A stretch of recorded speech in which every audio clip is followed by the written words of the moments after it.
you start.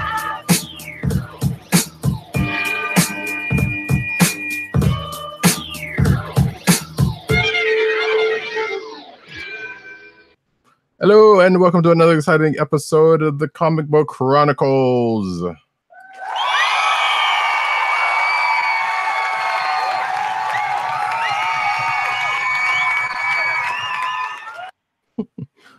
I am your host, Roddykat, and you can find me at Roddykat on Twitter. You can find me at News Notice Need. You can also find me at CB Caps on Instagram, News Notice Need, Reddit, and all that good jazz. And with me tonight, to my left and my right, True Blue and Tight Like Glue. Oh, there's those glasses again.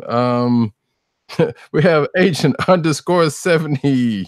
What's up, everybody?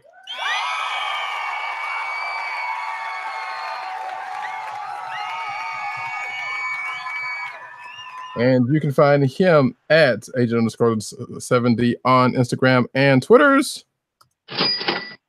And also, as again to my, the man with the fashionable shades. Hold on, let's get a nice little. Am I the Terminator X of this group? Oh, I don't think he had. I don't. Well, yeah, but he always had the big. It's true. Glasses. The problem is that he always spoke with his hands, and since that kind of kills it. So, ladies and gentlemen, PCN _dirt. Hi, everybody.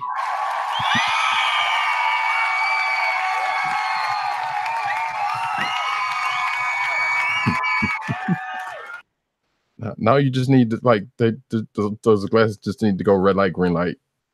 Yeah, unfortunately, they only come in one color. If I could get a multicolored, I'd go for it. But you know, that's awesome. That's what Adafruit is for. You can get that taken care of. Get all kind of, or get the have them scrolling stuff like Televipers. Yeah, actually, they do have ones they're like $65, but you can program words and have them scroll across. Yeah, little out of my price range right now, though. Then you could be a Televiper, though. Think about it.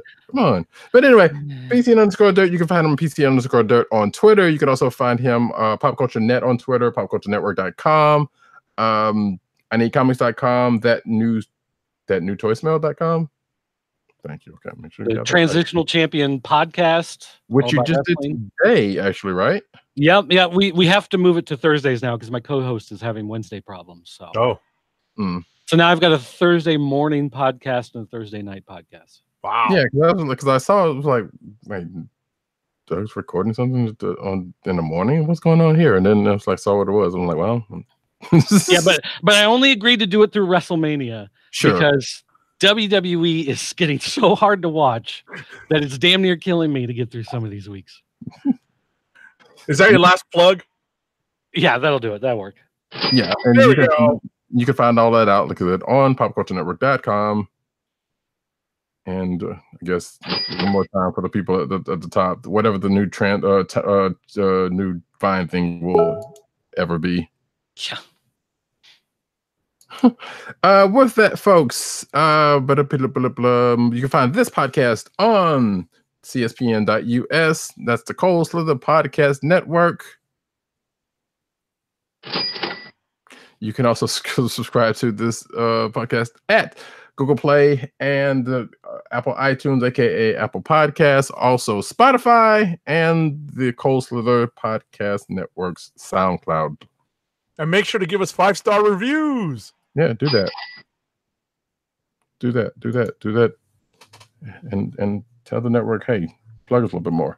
Anyway, and well, you know what? We'll stop there because shop.cspn.us still just doesn't really go where you would want it to.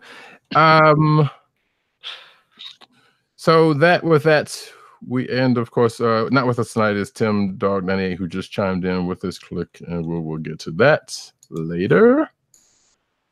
But we will. Oh, I thought someone was going to say something. We will start. I was just going to say Tim's dealing with house guests. Yes, that is true. That is true. Yep. True. Because when you have a baby, they are magnets for the rents. So you got to get in that baby time. They also take away your ability to pay rent. sometimes. Oh, The babies, not the parents. Yeah. Oh well, I mean, I don't know your relationship with your parents, man. well, I mean, I was about to say, well, depending on your situation, that could also still be the truth. But yeah, that being the case, let's get to the books of the week. Starting off with Heroes in Crisis number 6, which I had as number 5 for some stupid reason. yes, we only have 3 issues left after this to find out what is going on and who's behind this murder. Oh no, you didn't see the news. They added another issue and put. No, I'm just kidding. I was about to say, I'm like, don't do that. I'm gonna log off and quit comic forever. They added another issue and they pulled it back again. Pushed I was it back. about to say, we're not talking about Doomsday Clock here. Oh no! No, listen. At least we can say with this looks, unless any unforeseen problems, is going to end when it says it's going to. Although it has been pushed once, so it's going to be a 32-issue maxi series. I know, right? Just to sync. Oh no! It was awful. It was terrible. Get him away! It is the new 52. Oh Yeah. God! 52 issues of this. I'm Yes. getting like a. Oh, I'm dying. I'll get into stamp collecting or something. I'll be done with comics at that point. All right. Well, since you said that, go ahead and start off with your. Since you put that out there, It stinks. Oh, There you go. oh my gosh! Oh, All right, so I don't even. So now we're getting to the point where we're getting flashbacks back to the stuff that happened earlier in the series, but the flashbacks are different from what we've seen before. And we're also getting introduced to the fact that apparently they had holodecks in the sanctuary. well, no, that has been introduced already. Well, They but had mixing the messed up flashbacks and the holodecks means you now have the possibility that anything or everything that you may have seen up to this point wasn't real. right. And by seeing the flashbacks differently, it could be, maybe none of this has happened. Maybe this is just one character going through some big thing and watching stuff play out differently and trying to figure out how best to deal with their life. Or maybe this is going to be, like Barry Allen dealing with the death of Wally West, trying to figure it out by watching everything go through differently. But whatever it is, it's like we're still dealing with red herrings and false leads and messed up memories. And like I'm getting to the point now where I'm just like I'm flipping and I'm going. It's like a whole page of Harley Quinn and Poison Ivy talking. I'm like, I don't care. And I go to the next one and it's Wally West complaining about how he misses his family and everything from the old universe. And I'm like, I don't care. And I'm flipping to the next one. And Red Arrow was murdered and they're sad about it. And I'm like, I don't care. And I'm flipping to the next one. And it's Caveman Grog reciting poetry to his. Yeah, so wait, he speaks in the third person, but he's quoting Keats what is going on here? Who is this character? I have no idea where Gnark has been this whole time. He kind of predates our comics reading, to be honest, because he was in the Titans books in the 70s, apparently. Because there were references to him in the Wolfman Perez Titans, but I don't remember him showing up. Yeah, like I've seen that name and being associated with Teen Titans. I'm like, wait, what? Okay, still don't know. Yeah, so I'm just at the point now where it's like I don't care anymore about this series. It's like the only reason now why I'm still buying it is because I told the store I'd buy them. They were ordering based off the fact I'm buying them. There's only 3 of them left. Fine. Well, I'm not going to back out on the stuff you've already ordered. We'll get them and I'll flip through them and I'll put them in the box and I'll move on. And in a couple of years, I'll sell off the whole set because I've been buying all the B covers instead of the A covers. So I'll just sell off that set on eBay and be done with it. But like at this point, I just like, I have zero. If this was an ongoing series of some kind, like I like Avengers, I would have dropped it. But Avengers has gotten good. No, I'm sorry. Anyway, that's another topic for another time. Yeah, I mean this. So we're definitely we are definitely at the top of the hill, and we're starting to our way back down. Right. It seems evident, Right. and they're still, as you kind of stated, they're still kind of throwing stuff at us in a kind of a weird way. I But just at wanted the same to time, go ahead. go ahead. No, I was about to- go ahead. No, all I wanted to add, honestly, because I'm pretty much on board with PCN_DiRT's take on this, but it's so weird because it feels like it was just yesterday, and obviously we do this on a weekly basis, and we've been reading comics. We've been doing this particular show for a long time, and it feels like some things happened just yesterday. And then when I actually look at what year it was like 3 or 4 years ago. So it's kind of shocking, but it feels like it was just yesterday that Wally West was returned to the DC universe, and this is what they brought him back for. Yeah, so it's kind of weird that they well, not weird because they play off of some of his logical kind of human reactions to being brought back into the DC universe. Right, just basically going back to the beginning of Rebirth. Well, and for me, part of the problem is when you read Flash, which ties in, and we can talk about this in a minute, but at the end of Flash, it's like, to be continued in DC's Year of the Villain. And it's like, is Heroes in Crisis all just going to be a setup for the next event series?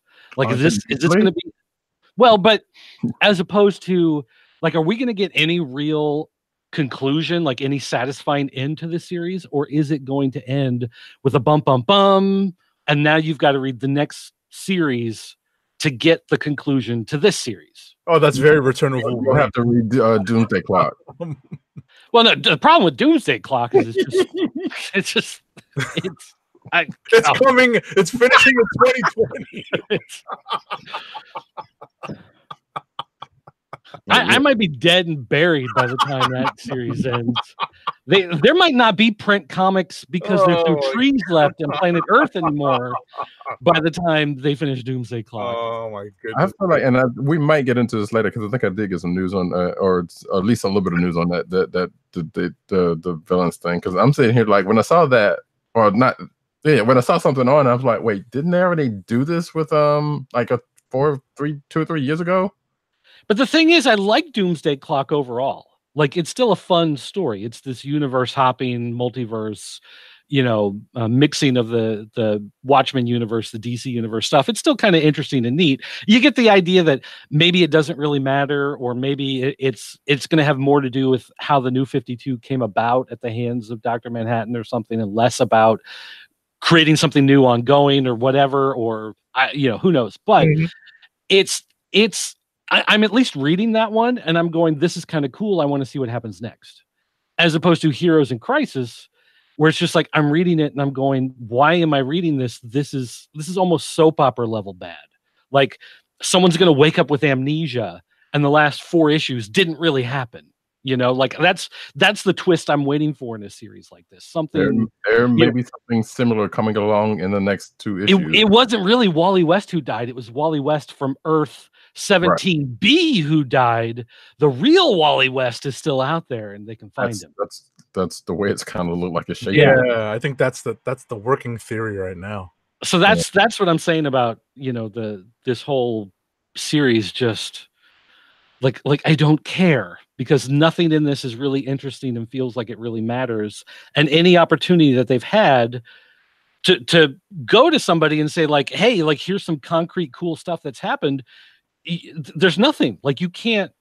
The deaths were cheap and stolen from you.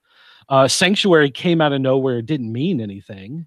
There's nothing in this series that really has any weight, that really matters, or to get bothered about, because nothing seems solid yet. And we're 6 issues into a 9-issue series, and you're still at the point where I don't really even know what's happening here, and it's not in a good way. So anyway, not a fan. Yeah, it's been tough to read. 5 stars from Dirk. Right, and as I was saying earlier, really my biggest problem with this is it feels like they brought back Wally West just so that this could all happen to him. So that kind of sucks.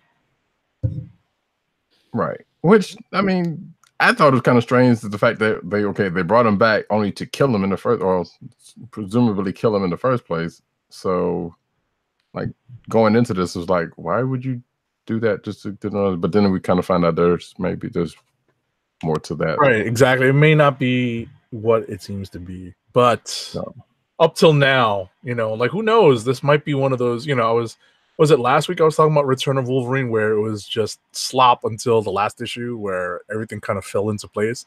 I hope that's not the case here. Yeah, I mean, I would hope it's going to have some sort of good payoff. And plus, if I'm still remembering the fact that there's either there was an article or something said that's like pretty much the first issue kind of gave you everything you needed to know about what happened, or more to the point, who did what. Which that seemed like that's starting to bear true, but I don't know, not in a way that's like, okay, you got to give me a little more than this.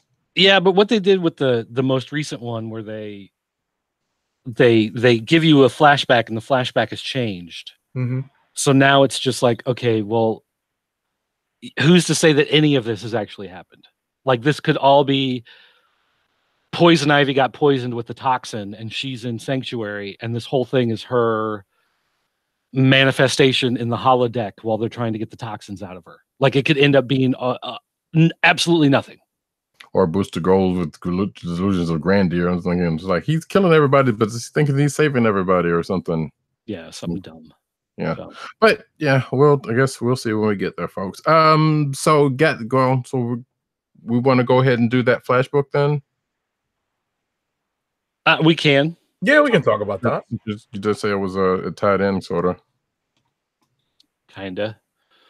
Well, it's really more. I was about to say, it's really more of the last issue in a quickie crossover between the Flash book and the primary Batman book. Well, and it's the whole focus of this crossover has been with Gotham Girl and Gotham, and they kind of wrapped it up, but kind of didn't. Sure. And they just kind of finished that off about halfway through the book, and then added a whole bunch of other stuff on the end where everybody just yelled at each other. You're right. And well, that's where the events of Identity Crisis come to the forefront. Well, that's why I was sitting there going, is this a Psycho Pirate story? Because I'm reading through it and I'm like, why are they suddenly getting mad out of nowhere and yelling at each other when this whole time they've been working together and trying to solve whatever, and now suddenly just everybody's yelling for no reason? And it's just, again, it's almost like they had to wrap it up a lot faster than they were expecting, and maybe that had to do with Tom King and the story he was telling in Batman, and they originally thought he was going to be at a different spot in the story he was telling, and this thing was going to play out a little bit more, and they didn't have it. So they had to. I was about to say, I'm wondering if that's not the case, but not with the Batman story, but with the Identity Crisis story, because they're not as far along as they're supposed to be. You mean Heroes in Crisis? Oh, Heroes in Crisis. I'm sorry. Yeah, you keep saying Identity Crisis. Right. And I let it slide the first time because I don't see the connection, but I'll have to read that again. And Heroes in Crisis. It's all the damn crises. You know that. Yeah, I was about to say, and there seems to be some shades of Identity Crisis in Heroes in Crisis. I'm sure that you know. But it's not a real crisis in the DC universe. The sky's not red. True. But but with no crisis, it's a personal crisis. Right. But with the Heroes in Crisis,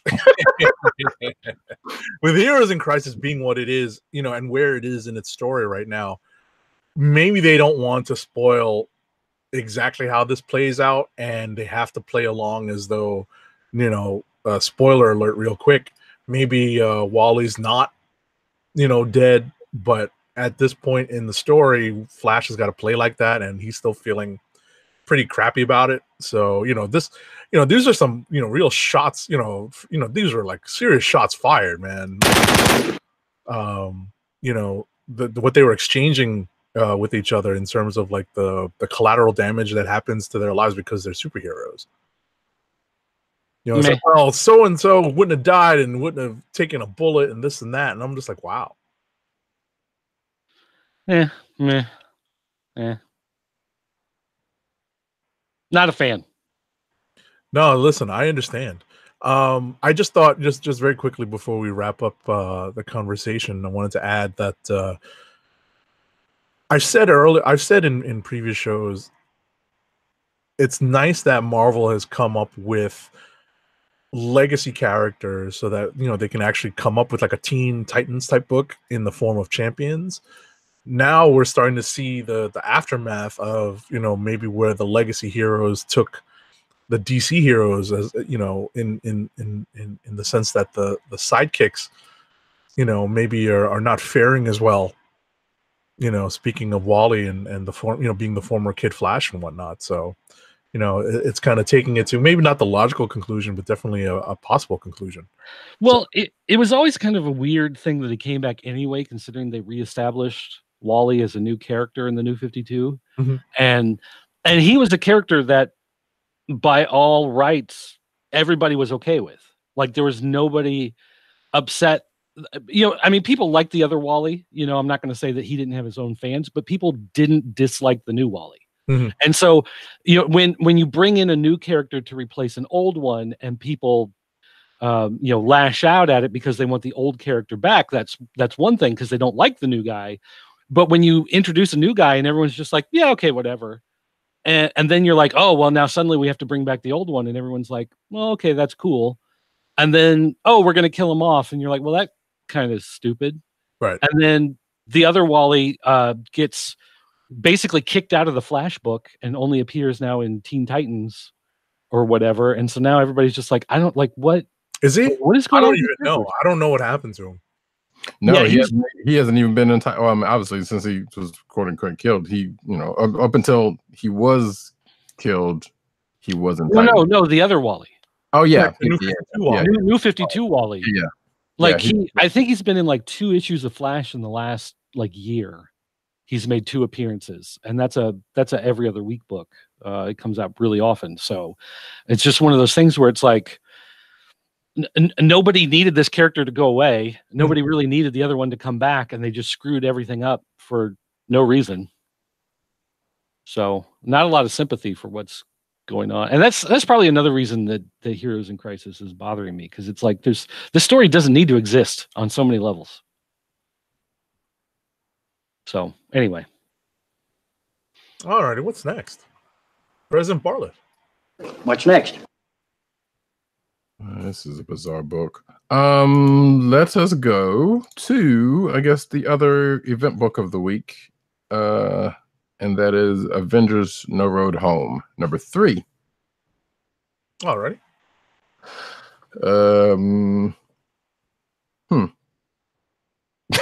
Well, I mean, we find out where Voyager sent these, these particular sub teams of Avengers, Right. At the end of last week. Right. Or at least a couple of groups. I think you're right. All three of them got placed wherever they were supposed to go.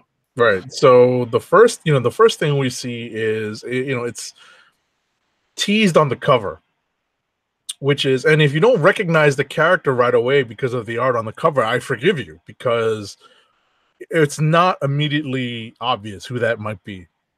Just based off of the art. Right. Well, I guess so. That's true. I guess if you happen to pass by this, you wouldn't 100% be certain that this was the particular character that we're depicting. Like, unless you kind of knew. But. Right. So ultimately, what we find out is that the first, kind of subgroup that we're following was transported into the realm of, spoiler alert, night. Whoa! I heard a. Well, I don't hear it, but yeah. Who we last saw in Doctor Strange's book, specifically, was the 400th issue, I believe.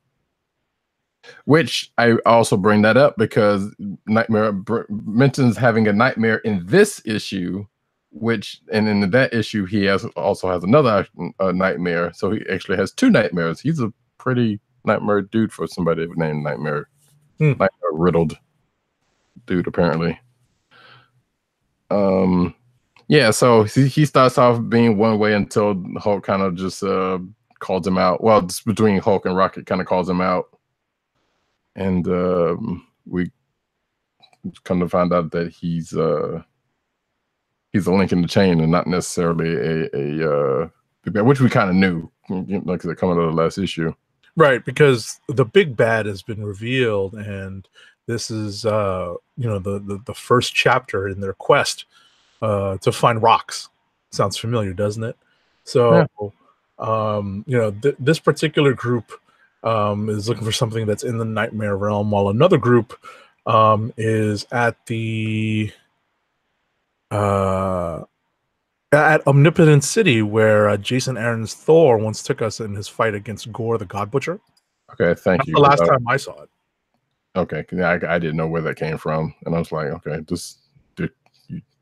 you're bringing this up like I'm supposed to know this, but Well, yeah, just because that, just as a quick recap, the God Butcher story brought Thor to this place because if you recall, Gore was literally like massacring various pantheons of gods. So this is where Thor got a lot of his intel from with regards to what Gore was doing.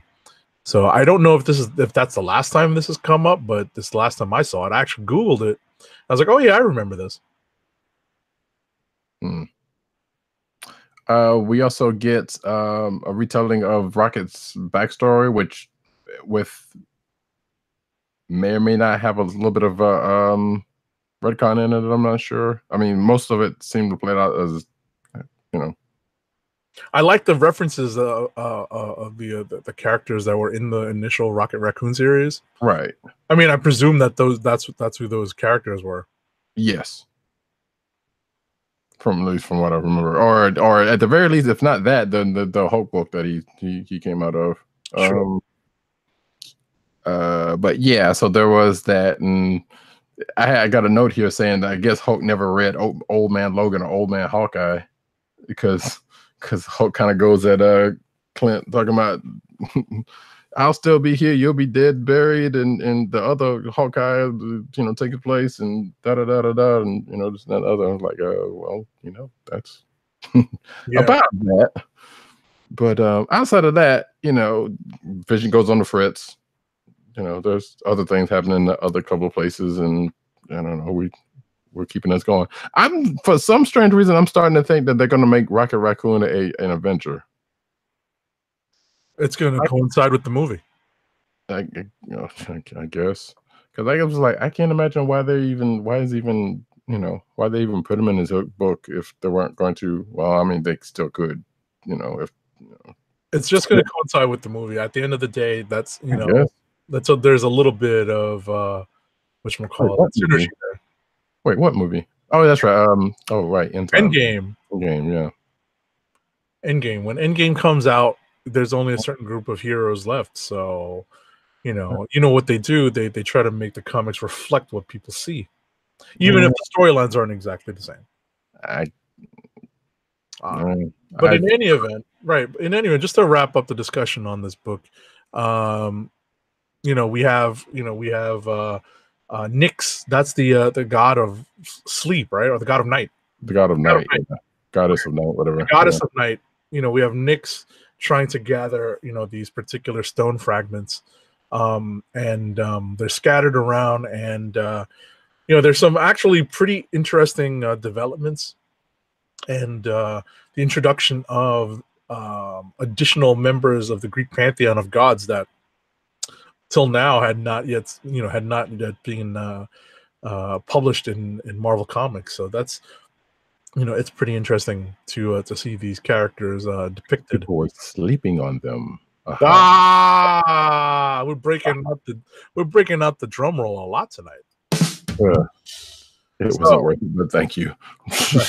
But ultimately, this is just what the third chapter in the 10-part story. So there's still a lot to go. Yeah.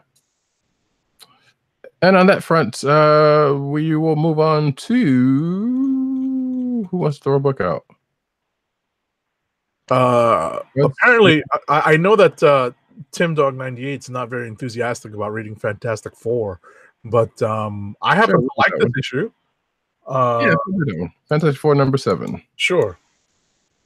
Yeah, I mean, I didn't think it was bad. I'm like, okay, yeah, this is. I don't know. There's still a part of me that's still was like, okay, great.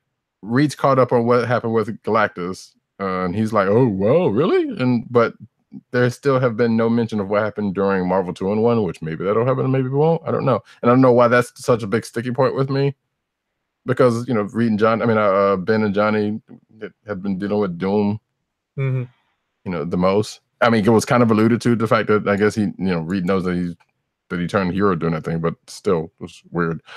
Outside of that, yeah, what we thought was going to happen didn't apparently happen, of course, and then Doom was still Doom at the end of the day. Of course, and that was my favorite part of this. Is it's the more things change, the more they stay the same, and as always, Doom is, or at least what we think. Right, Doom has an ulterior motive, and my guess is that Doom is at some point going to create the quote-unquote green source of energy that Latveria needs. Right. And that's where this is all leading. And, this is a means of making Latveria completely self-sufficient and, a modern power. That was always kind of like a trope for Doom, up until recently. So that's where I think this is going. But, it's just I happen to like the pacing of the book. I like where they're kind of reestablishing the family dynamic. You have to keep in mind that this particular unit of the Fantastic Four, when I say unit, we're talking about the core four. Seeing them in action, kind of reestablishing some of their the team mechanic, and the way that the two. What did they call themselves? The non-terrific two. The two are now young adult children. Yeah, not young adult. The two now firmly teenage. Yeah, they're firmly teenage kids. Seeing how they're reacting to all this. It's all I like what Slott is doing in this. Some people may not be enthusiastic about it, but I like it. Yeah. I guess the one or two takeaways for me was like there needs to be a Big Bang Cannon attack in the next MUA or in Marvel vs. Capcom. Okay. Because when Doom said that, I was like, yes, he's got another attack. And outside of that, it's like obviously just given who they're dealing with and whatnot, but it feels like the four has been basically taking a back seat to whatever.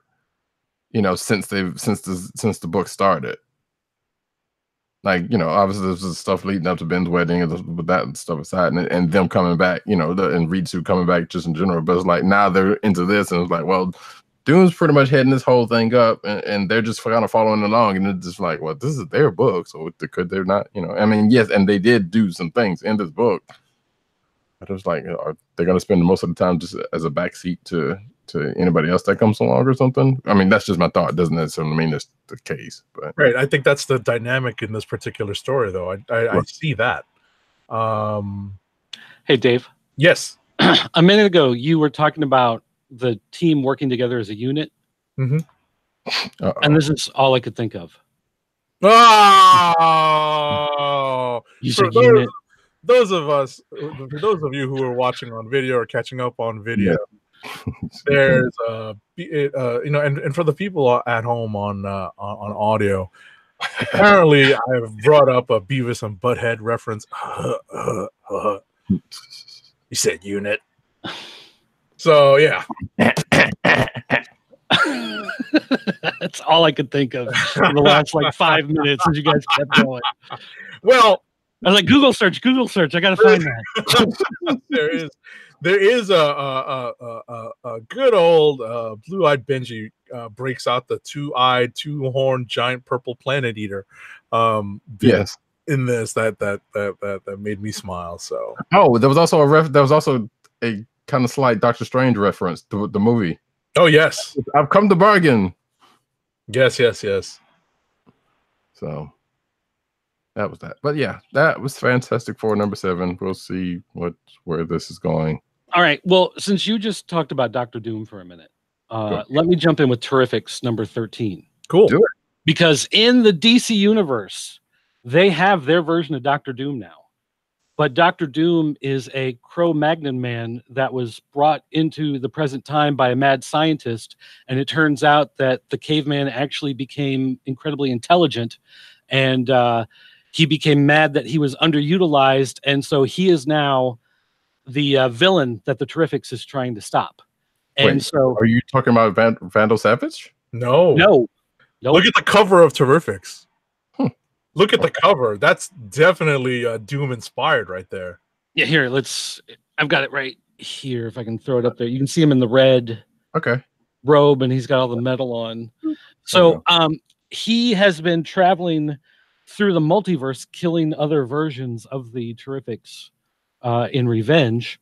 Wow, and he found the Dark Universe versions of them and brought them into this universe to try to kill the Terrifics. And so Mr. Terrific finds himself caught in the plot to get them all killed, and he's on an alternate world where his wife has not died. It was he who died, and his wife became Mrs. Terrific. And so now they run into each other, and they realize that they're in danger of being murdered in front of each other. So they start hopping from universe to universe to universe to universe to try to get away, while the rest of the Terrifics are trying to figure out where they are and trying to stop the evil team of themselves from killing everyone. And it's one of those things where it's so convoluted. It's like, if you have not been reading this from issue 1, it's going to make absolutely no sense, but it's so awesome. It's not reader friendly. Yeah. And as they're jumping through universes, you're seeing like the 7 Knights of Victory, and you see you see Batman Beyond in a separate universe, and you see like all this other stuff going on. And she, in Mrs. Terrific, instead of having T-spheres, she has T-squares, and so there are these cubes that fly around her instead of the orbs. And it's just, it's just one of those things where it's so fun. And they're just playing with that idea of the multiverse, and they're just making the best of it and just doing all sorts of crazy, weird stuff. And Metamorpho now has the Element Dog running around with them, and just like all this fun stuff. And you find out that Plastic Man has a son, an illegitimate son. Baby Plas? And well, no, he's a teenager now. So he's like moody, and he's mad that his dad was never there, and he never wanted the powers and whatever. And so he's got to deal with, jerk teenage child and all that kind of stuff. But I mean, there's just so much fun stuff and crazy stuff being thrown together in this series. This is very much a potential click of the week for me. Nice. So have you been reading this from day one? Yeah, actually, all of the metal spin-offs, the New Age of Heroes books, I gave the first issue of every series a chance. And some of them quickly fell by the wayside, like the Unexpected and Challengers and the Immortals, or whatever that one was called. Those quickly went away. Sideways I like, Damage I like, Silencer I really like, this one I really like. This one has the most recognizable characters. Yeah, because this one mixed in characters just that were underutilized in the rest of the DC universe that got pulled out because of stuff that happened in Metal, whereas all the other ones were trying to introduce new characters. So it looks like this book and Silencer are really the only ones that are going to survive. They're surviving. Yeah, and Silencer, she's appearing in something. What is it?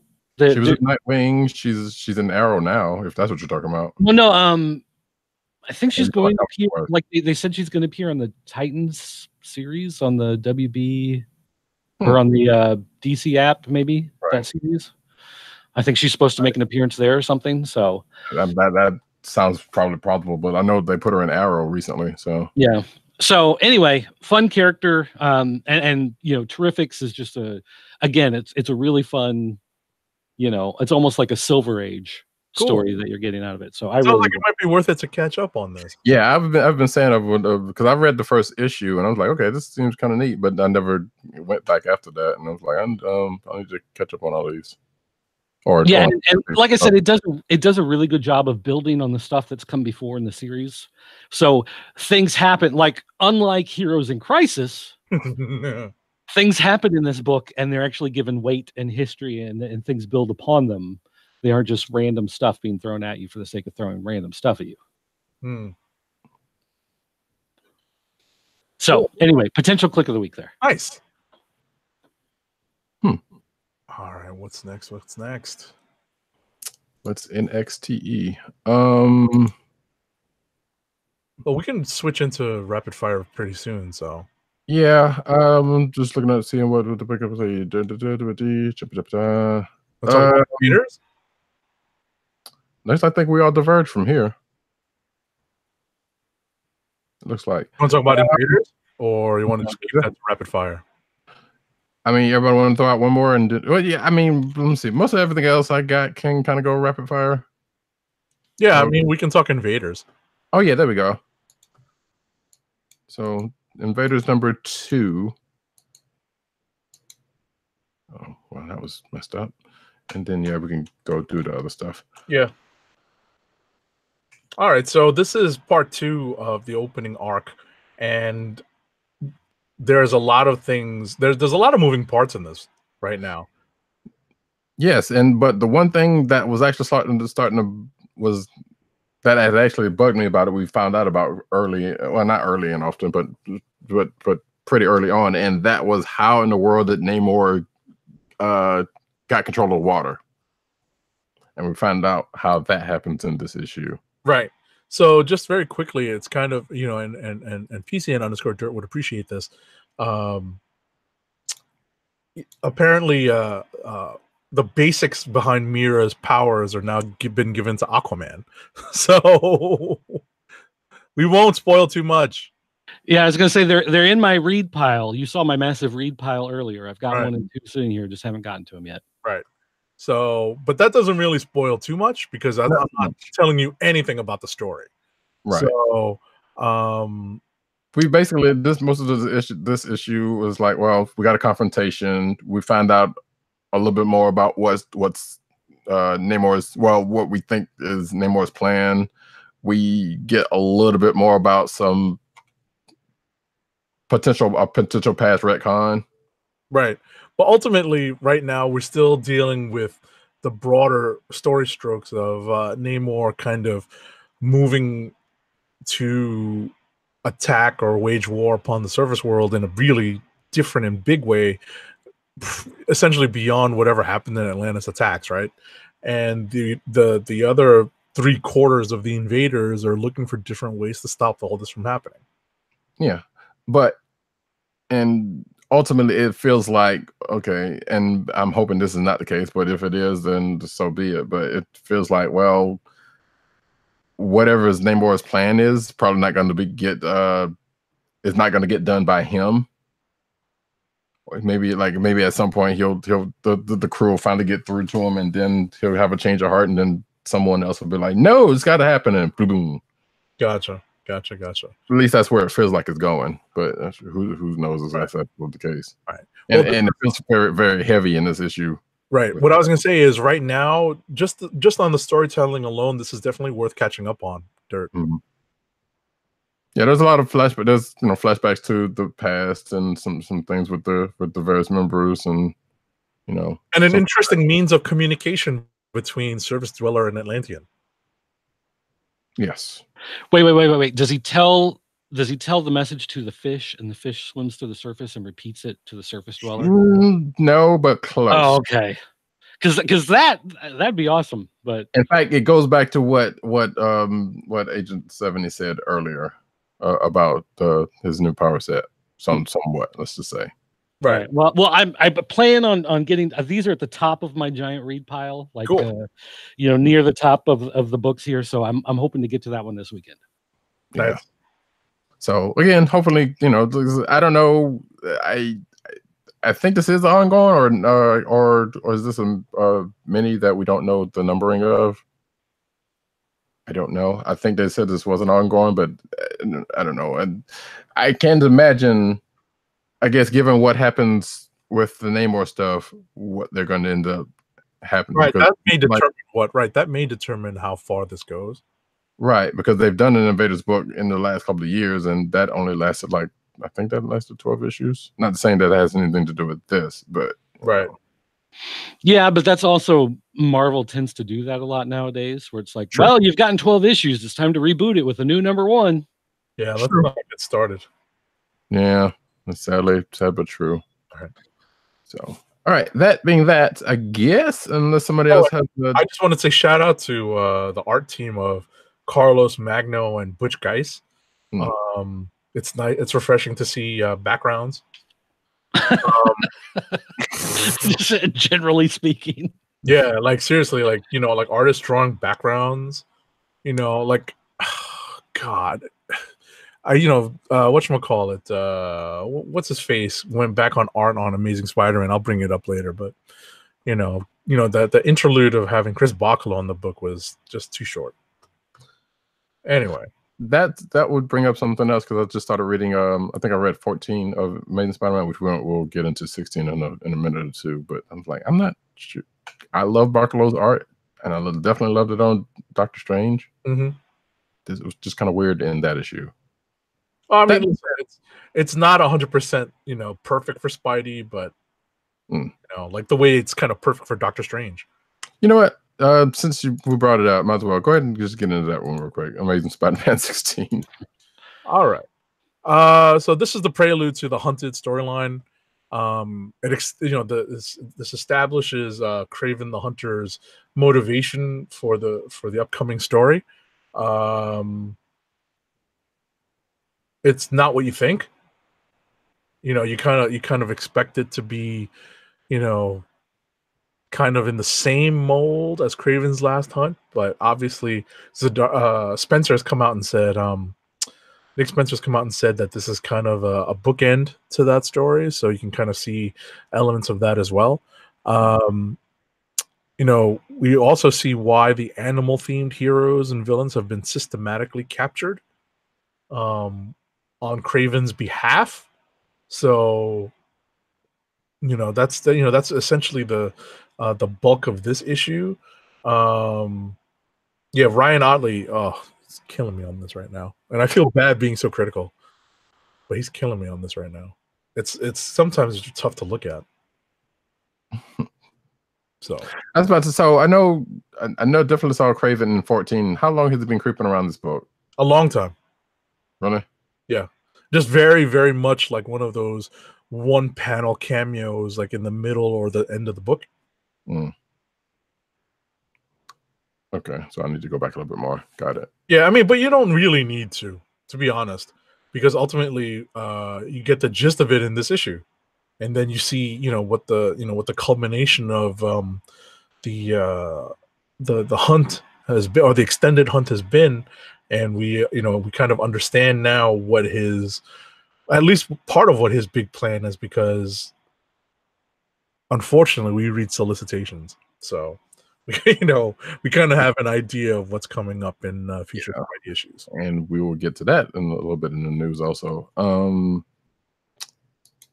So yeah, I don't know. I having not read this issue and only read, like I said, 14. I'm like, I have visions of a Spider-Man and Amazing Friends episode that this is going to culminate into, but who knows? Which actually, hell, that might even make it better for me. But all right, is there a book you want to throw out there before we hit rapid fire?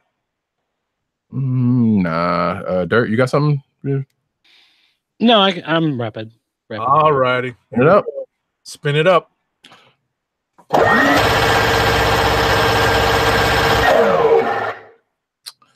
So I'll go ahead and get mine out of the way for rapid fire. And actually, speaking of spiders, Superior Spider-Man number 3, which I thought was a pretty good read. Otto versus T-Rex the Tamer, or well, actually, he's not. I don't know if he's even going by that anymore. But yeah, T-Rex and Otto have a fight, and it's not going that well for Otto, and he gets some seemingly unlikely help. Well, some likely help, which from one of the supporting characters, whom I love. I love Anna Maria. She's dope. And also we also get to see some not necessarily machinations from said character, but she's basically going to keep her eye. She's keeping her eye on one Otto Octavius. So we'll see how that pans out in the coming years or year, however they do this. Martian Manhunter number 3. Yes, still reading this book. You're reading this? No. Oh man, okay. I read the first issue. Actually, I read the preview of the first issue, and I'm like, I'm pretty sure I'm not going to read this. And then the first issue came out, and I read it, and I was like, nope, I'm done. Okay. So we don't get any of the Mara stuff, but we do get a couple of flashbacks to, more specifically to when Martian Manhunter came to Earth and when he took over the persona of John Jones. And I don't know. I know very little about his origin story outside of the fact that he did that. But either there was a new wrinkle that just got introduced in this one, or it played out kind of the same way. He basically, it seemed like he came to Earth kind of Howard the Duck style. Which I was like, wait, did that actually happen in 2, or am I missing something? Which I don't remember happening. But regardless, they pretty much go back to the origins of John Jones or him meeting John Jones and taking over for him, and the reasons why for the crux of this issue. Black Panther number 9.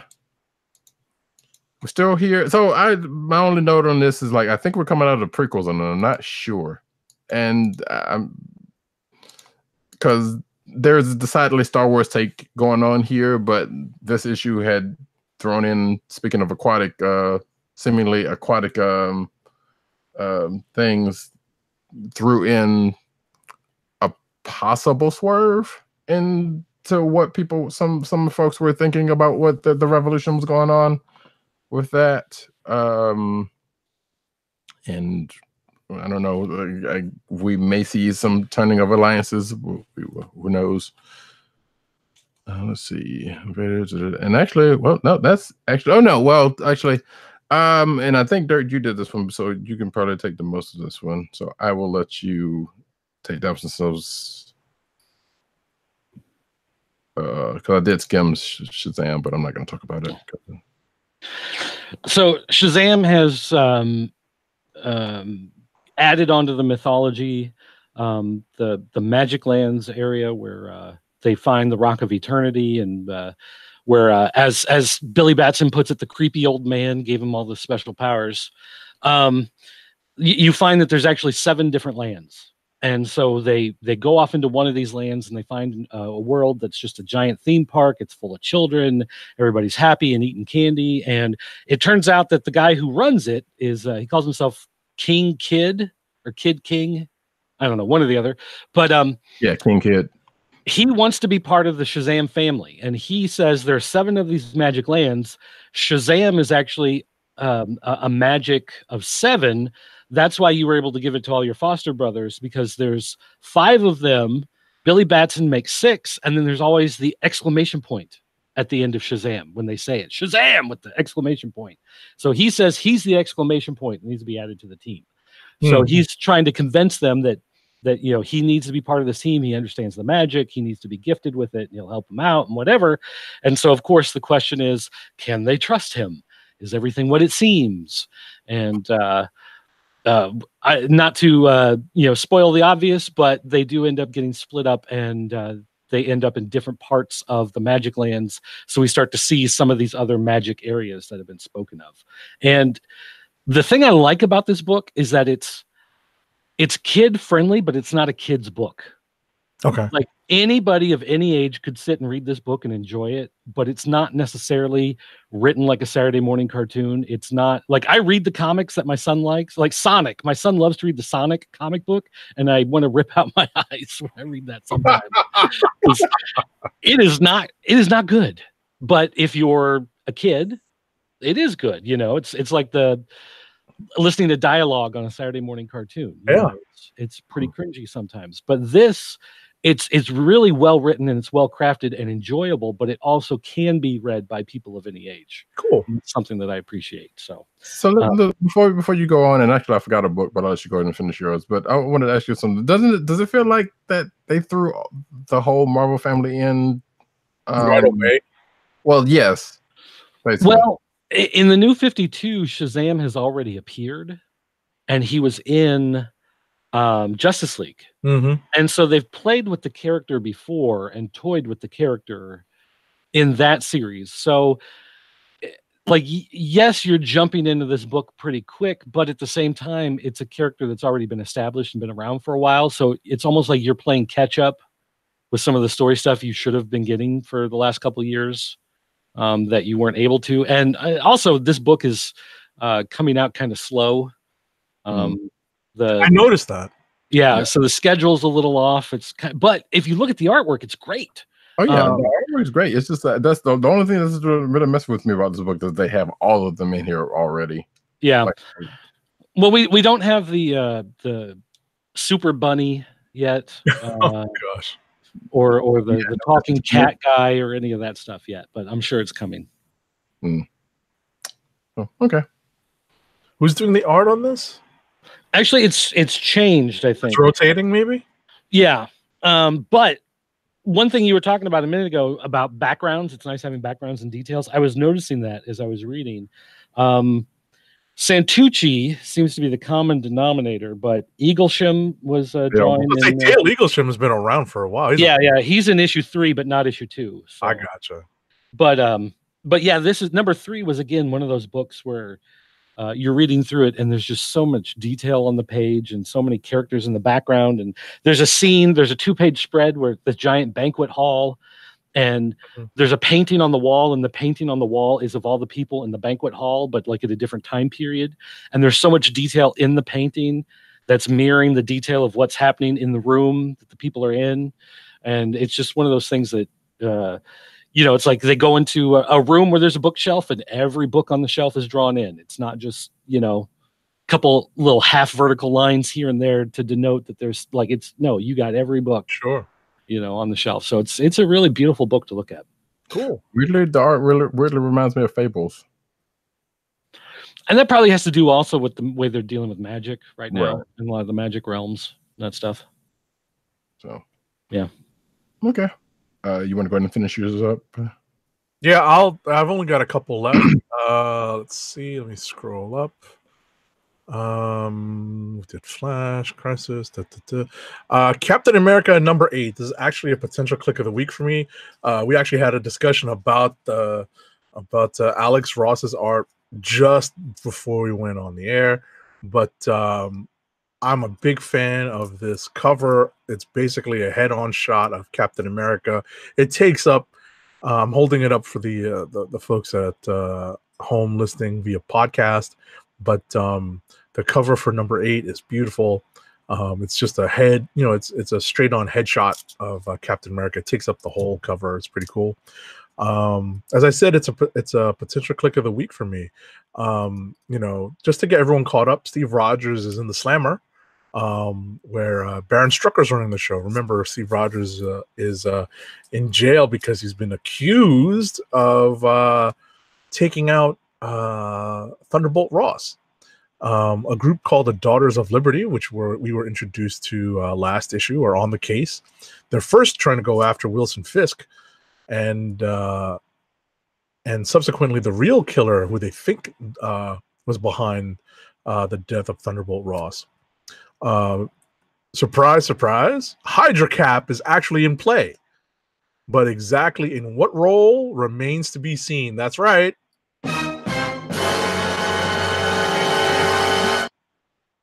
That's the truth. And lastly, for me, is another actual potential click of the week, which was Daredevil number 2. It's an excellent follow-up to a pretty good first issue.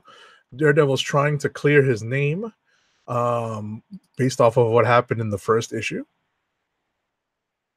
But his investigation into the death of a robber he beat up draws the attention of new players in the New York Police Department who were introduced in the first issue. So it's actually been a pretty interesting first 2 issues. Dirt, I know that you were trying to catch up. Yeah, don't spoil. Don't spoil. Okay, good. I didn't really. Well, I kind of gave like broad strokes, but it's definitely worth reading. Yeah. So that's that for me, and I guess we're coming up on Clicks of the Week. Well, let me get. I got one more book I totally forgot about. Oh, it's a good thing I stopped the sound effect. Go ahead. That's fine. This is not gonna take it long. X-Force number 3. Lots of action still going on. A member of the team may or may not have gotten critically injured. The next issue seems like it's alluding to a death of a team member, possibly. Lots of action. The art is kind of busy in this, and it feels like I think Brisson's writing this, and it feels like the art and is the art is basically Brisson's like, all right, just throw a lot of action in there, and the action fits the words, but it's still kind of a little bit busy.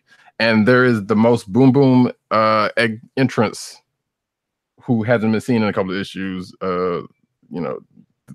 Just happens, which was kind of fun, but still kind of like, wow, there's a lot going on.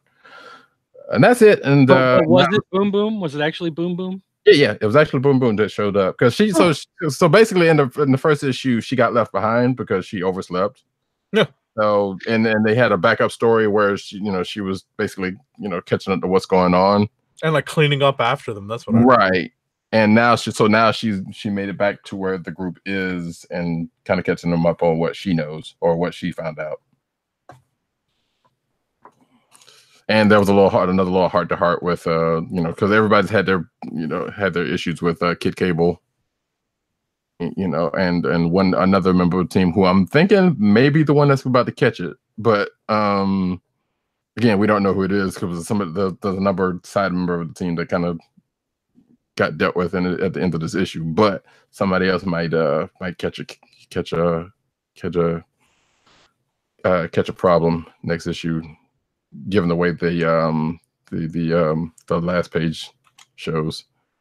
But we'll get to that whenever we get to that. So now Clicks of the Week. Now I can play the sound effect.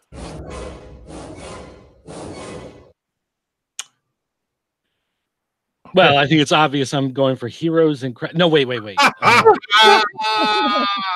say, whoa. Terrifics number 13. That's my figure. You're making it. I was about to say you're actually selling that to me, making it worthwhile to kind of catch up on. So that's cool. Yeah, I'm definitely gonna do that this weekend. And again, another thing to keep in mind though is that it does cut through some history of the DC universe, especially with the way they bring in Phantom Girl from Legion of Superheroes, and they bring in Metamorpho, and they bring in, a Plastic Man, and characters that you may not always be familiar with. So there are some times when you see something in the background or someone in the background gets mentioned, and you're like, wait a minute, I'm going to Wikipedia this real quick. Make sure I'm on the right page here. I was about to say, you mentioned the secret, the other history of DC. We're too bad we're not going to get that book anymore. But oh, is it flat out canceled now? It looks as though, yeah. Well, they yeah, seemingly so. It seems like it because scheduling conflicts. So they said, but. Yeah. Well, I know it was being delayed. The secret history of the DC universe. Right. Oh yeah. It was, but yeah, being delayed because I think Doomsday Clock, because something at the end of Doomsday Clock was supposed to set up something towards the beginning of that book. But now it may be because Doomsday Clock is so far out. There is that, and like I said, there was some scheduling conflicts or whatever with John Ridley or whatever. There was some other stuff going on that kind of killed that book. So okay. But anyway. All right. Click of the week for me. Wait, we didn't say Tim, so who sent his longs, and it was Amazing Spider-Man number 16. All right. Apparently he can tolerate Ryan Otley's art a little bit better than me. Rod, do you have one? I hate to pass. I'm trying to figure mine out now. Hey, wait, can you hold up that Captain America cover again real quick? Sure. I want to see something on that. Yeah, that's what I thought. Those ears are rubber. They're just glued onto the mask. They're like the wings. No, they're from the first Captain America movie with what you call it, J.D. Salinger's kid. With Ned Beatty. Yeah. Oh, the one that was on bootleg VHS for 10 years before it actually got released. Yeah, the 70s or whatever. No, that was late 80s. Yeah. That's what I want. Anyway, we're talking about the same one, but my date's wrong. Anyway, wow. I was about to say, you're talking about 70s. That's the one with the clear shield on the motorcycle. Wait, is that the? Never mind. You know what? That's a whole different. We're not going. Yeah. This Captain America came out around the same time as that Fantastic Four movie. Right. Yeah. Late 80s, early 90s. Yeah. I was about to say that was a Red Brown. The Red Skull was Italian, and it was just all a big. It was a big. That, you know what, that could be a treasure edition for all those old movies. We're not saying that it's going to be one, but just we'll take some research and work. But I'm just saying that could be done. Gotcha. You're threatening to make it a thing. Yeah, I know, right? Okay, we've killed enough time. What are your clicks? I know, right? Daredevil number 2. Oh, okay, nice. I think I'm going to go with Superior Spider-Man number 3. Actually, nice. That's yeah, sure. We'll go with that. You know, my son's been reading that because he reads everything from the Spider-Verse stuff, and so he's been reading that one. And I've been thinking about snagging it from him because I did like the other Superior Spider-Man series years ago. So I might actually give that one a chance. Yeah, this kind of harkens back to that. So it has definitely some of the same shades of that. So you might get a kick out of it. All right. Well, with that, guys, I am going to take off and try to get my good night's sleep, get my beauty rest, so that I can be worthy of wearing these glasses again in the future.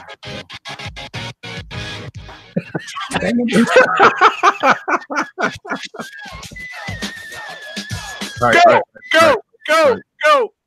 You know, I'm going to say this real quick though that I did listen to a lot of Public Enemy growing up, and 99% of it was because Terminator X, because I love DJs. I love the mixing and the scratching, and the fact that doesn't really exist anymore is part of the reason I don't listen to anything new nowadays, because I love the samples and the mixing.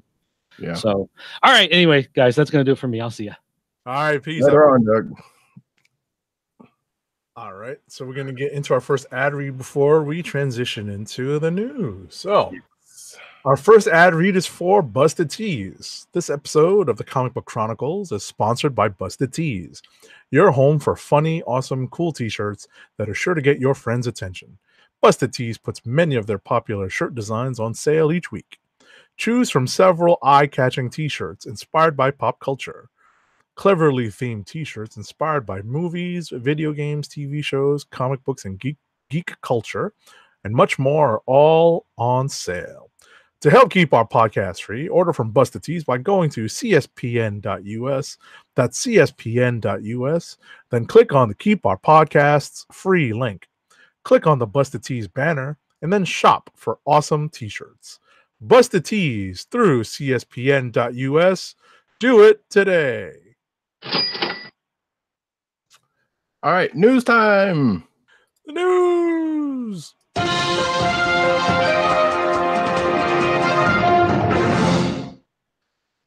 And we start off with the cinematic news as we do every week. I wanted to ask Doug about something, but it was going to spoil it. I'll probably send the link in the back channel when we get to it. But starting off, Captain Marvel, that movie that is right on the horizon. Annette Bening confirms her mysterious role. No spoilers, no spoilers, no spoilers. Wow. Seriously, we're like a week out, dude. Then don't look at the promo. Not looking at it. But interesting. That's all I will say about that, because I've never envisioned that character with. But anyway, there's a yeah. Not looking. All right, Next up. Oh, God damn it. I was about to say, I'm like, that's not Terminator X. No, it's not. It's stupid autoplay. What is? Stop. I hate autoplaying. Ugh. Brie Larson. Yes. Scores in Entertainment Weekly's Captain Marvel Collector's Edition magazine. Yeah, so we get. I've just muted myself, and that's not what I was trying to do. So yeah, if you're watching the video, you can see the cover, and I'm assuming that's out now. So there's a collector's edition to Entertainment Weekly. You know, again, Captain Marvel, the movie is on the horizon, so we get to see. It's a nice cover. Mm-hmm. So, and obviously, you know, you can look at it online or whatever. But yeah, it's all things Captain Marvel. Next up, excuse me. Speaking of Captain Marvel, ticket pre-sales eclipse Wonder Woman and Aquaman. And wait, this is old. Hold on. Oh, that's right. This was updated a couple days ago. I'm like, why is this? So yeah, apparently, according to Hollywood Reporter via Newsarama, vice versa. Guess what? The ticket sales for Captain Marvel were a lot, and they continue to be a lot. Right. And the movie comes out next week. So good on that. Finally got my tickets. I know you, Ben, had yours. And yes, movie protocol is in effect, by the way. For next. Yeah, if you didn't hear it earlier, I was about to say, if we didn't make it explicit earlier, we're going to be in movie protocol next week. So be, stay tuned to our social media channels to get the lowdown on when you're going to get your next installment of the Comic Book Chronicles. Indeedly do. Next up. Black Panther and Into the Spider-Verse win big at the Oscars. Yay!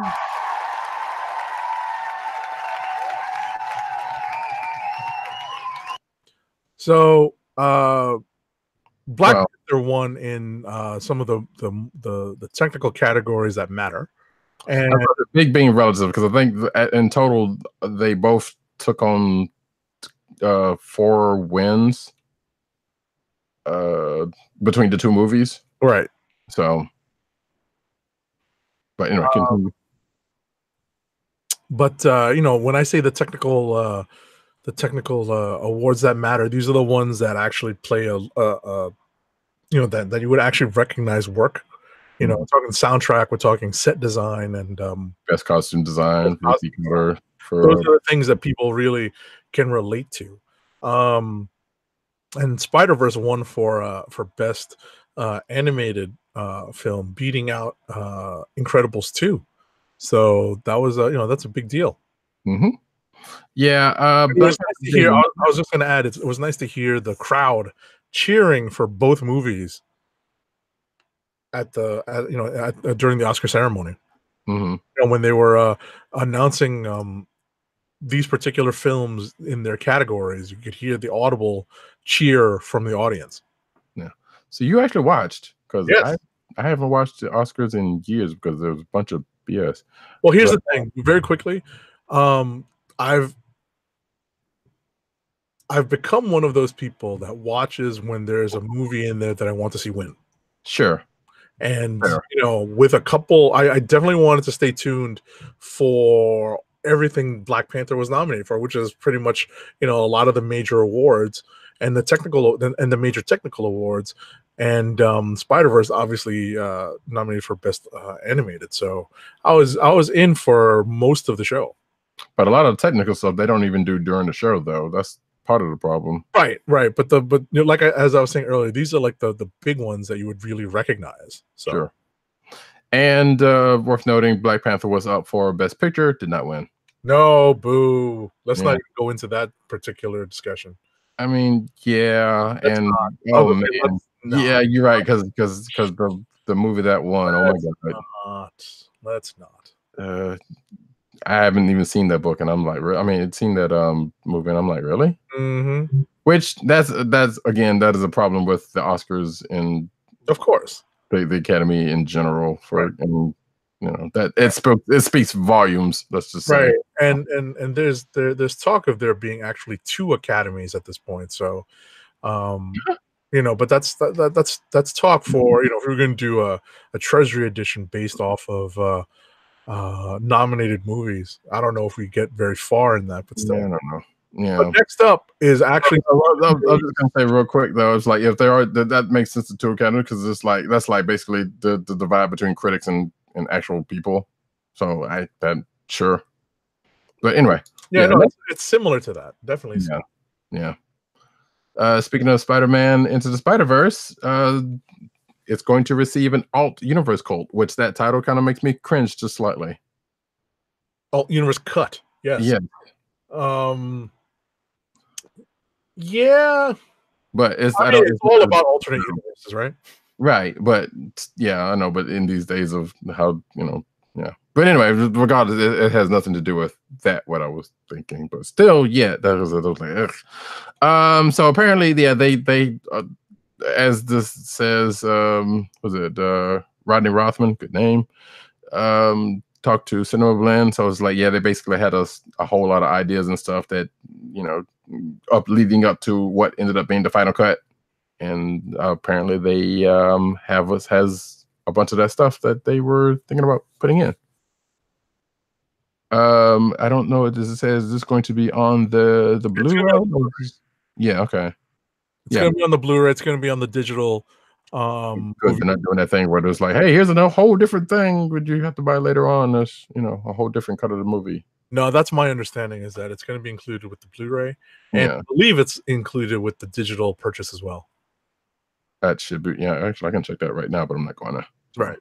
So next up,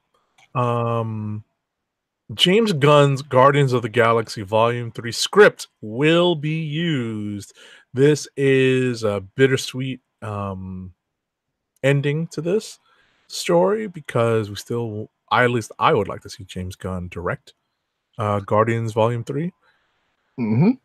But at least the script is going to be used, so which I assume he's going to get, if not, well, obviously, he's going to get credit. Right? Yeah, but I mean, you know, I don't know how that translates to monetarily, if at all.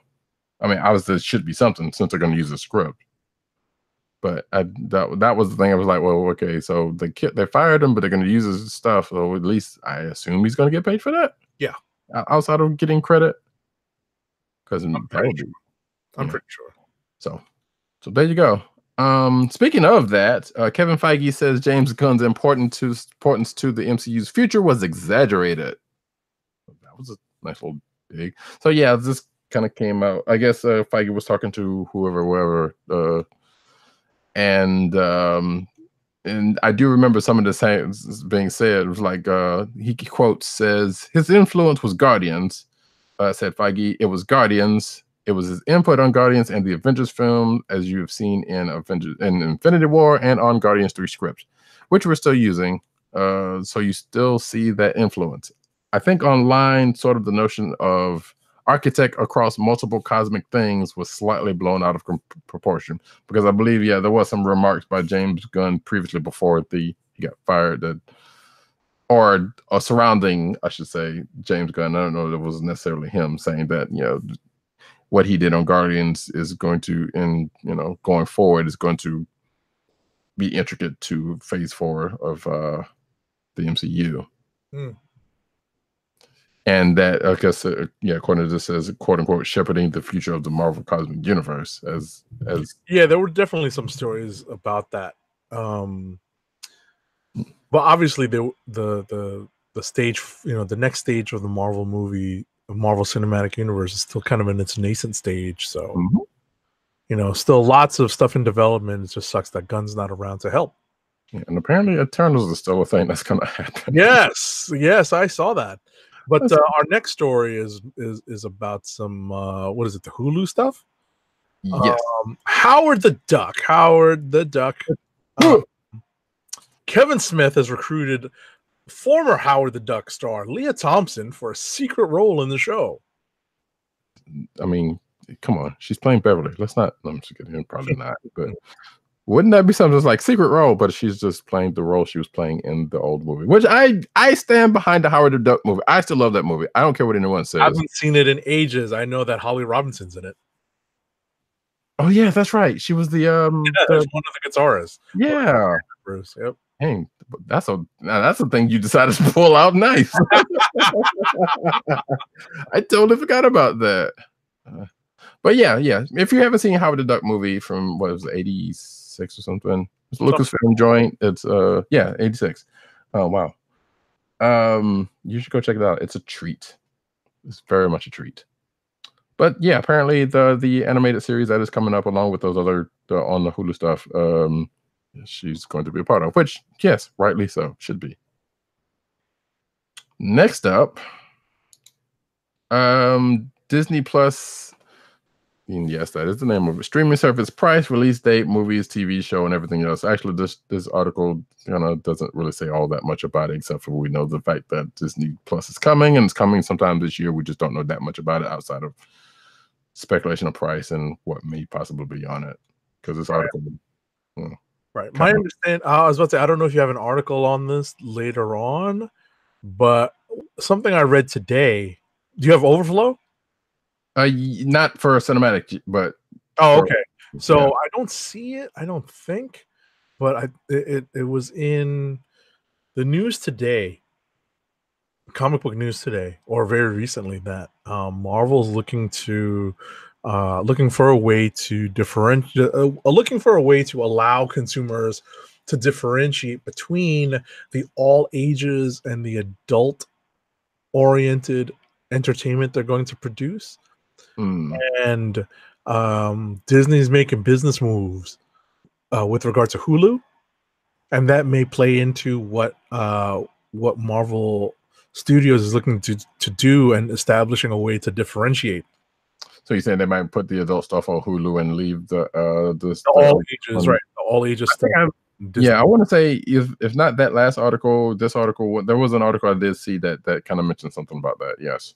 Right, because it has something to do with buying out Warner Brothers' share in Hulu, so and creating like a real majority. Forget a small majority. It's a plurality of shares in Hulu. So,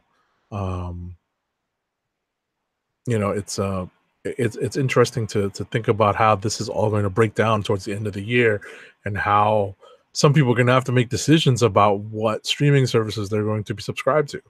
Right. In fact, this article does mention something alluding to something about that. So, alrighty. Next up. What's next? Oh, we're doing crazy. Oh, good gracious. Well, I was about to say, I'm like, what was that? Katie Lotz is returning to Arrow for a Birds of Prey inspired episode. Yes. So the original Canary is coming home as Black Canary. Nice. Which yes. So she's been, which almost made me so like, wait, is she not playing White Canary on Legends anymore? Or because there have been, which we have been talking about, and there may be some news about this, leavings on other Arrowverse shows. But so yeah, apparently she's going to be the Black Canary again on Arrow again, which I will hold back my comment because I thought she was awesome as that. Next up, you got report. Batwoman can't actually bring Batman into the CW's Arrowverse. What? So get him away!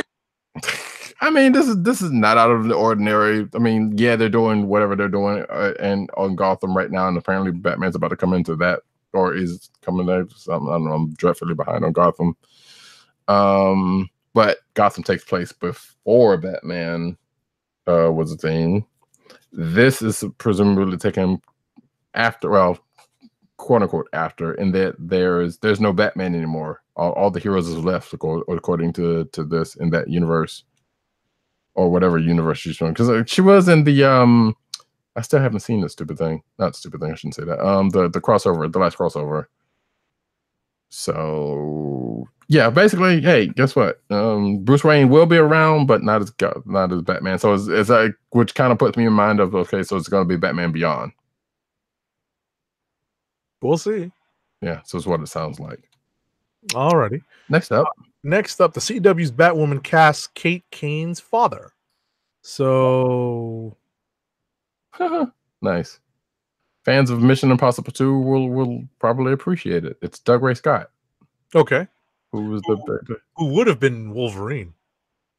Oh yeah, he was in the running for that, wasn't he? Jeez. Right. If it wasn't for Mission Impossible 2, it wouldn't it wouldn't have gone to Hugh Jackman. Mm-hmm. Wait, did he play? Who plays? No, it wasn't him. I was about to say, did he not play Sabretooth in X-Men Origins Wolverine? That wasn't him. Oh, wasn't him. Yeah. Sabretooth was Tyler Mane. Right. Which wasn't what a name. No, and then no. Tyler Mane. He was. There's two Sabretooths. One was Tyler Mane. One was the dude that plays yeah, Tyler Mane was a wrestler, but who's the dude that plays it's a show on Showtime. Ray Donovan? Yes, that actor. Wait, I was just specifically talking about X-Men Origins Wolverine, not Liev Schreiber. Was it? Yep. Yeah, it was Tyler Mane in the X-Men movies, but Liev Schreiber played Sabretooth in X-Men Origins Wolverine. Okay. Huh. Which a movie I still haven't seen all the way through, but yeah. You're lucky. Well, you know what? There was one time I was stuck in a hotel room one time and all of the movies came on. Okay. And I think, and weirdly enough, that was the one that I kept missing the most of. But anyway, that's and that was what prompted me to say I'm going to go watch all of these movies back to back like a dumb person. And anyway, next up, Stargirl cast Amy Smart and 3 others. Why does that name sound familiar? Is that the Pink Ranger? No. Okay. No, you're thinking of. I don't know if you're thinking of. No, that is definitely not her. I can see where you get that confused. Apparently, she was in that MacGyver show. Okay. I've heard that name before. I don't know where else though. Regardless, no. So she's going to play Barbara Whitmore, mother of Courtney Whitmore, Stargirl, and wife of Luke Wilson's Pat Dugan. So I guess Luke Wilson's already in this already. Also, there's going to be Neil Jackson from I guess that next Kingsman movie, and Hunter Salsone, who's playing an unidentified character. And Stargirl's going to start in August. And I don't know if I may or may not have. I think there was supposed to be some Justice Society characters that I may have already gotten, that I may have hired. But we may have already talked about that, or that's whatever. Next. Report. The Flash might be losing another long-time star. So, following a rumor that the dude that plays Cisco is going to exit at the end of season 5, a new report indicates Danielle Panabaker is also going to depart. Which I would, granted, again, haven't caught up with the show, but I would hate for either one of those to leave, because they've been basically integral to the show. Which, if these rumors are actually true, and there was also another rumor that the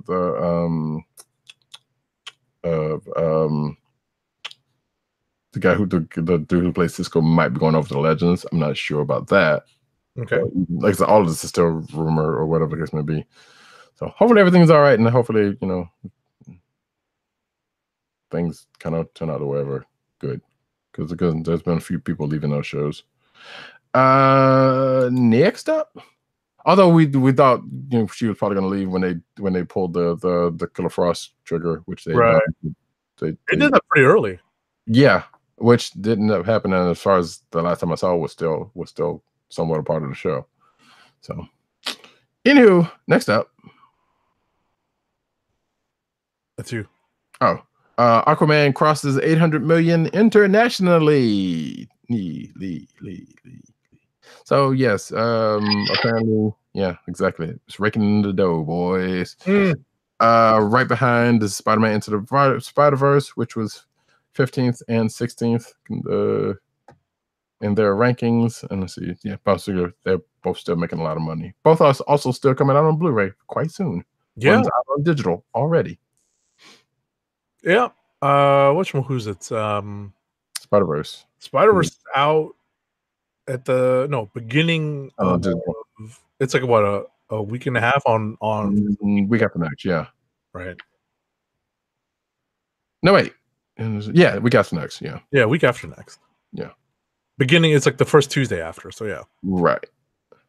All right. Next up, Will Smith has exited the now James Gunn-led Suicide Squad sequel. Oh.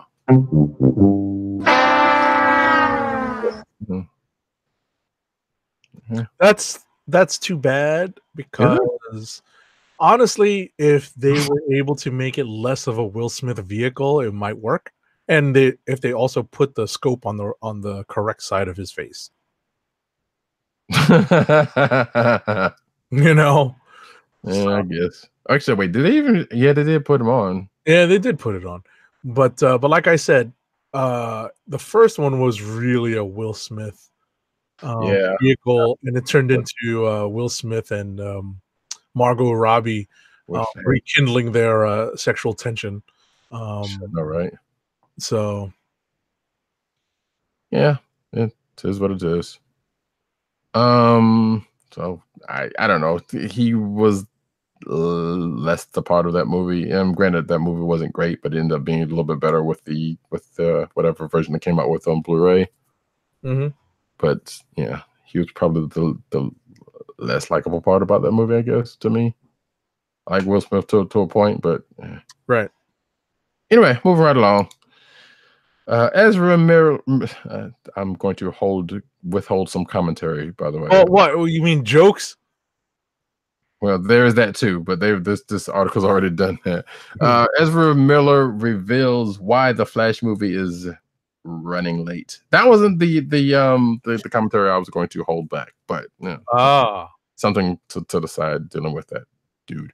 Anywho, so yeah, basically, Ezra Miller was being interviewed when he was promoting his other movie, Fantastic Beasts. And he basically says that anyone who knows anything about Barry Allen knows he's always late, which is true. But then when he arrives, he always gets stuff done, and that's definitely. I thought you were gonna quote Ashanti just then. No, no, actually, I didn't think about that until you just said so. But thanks for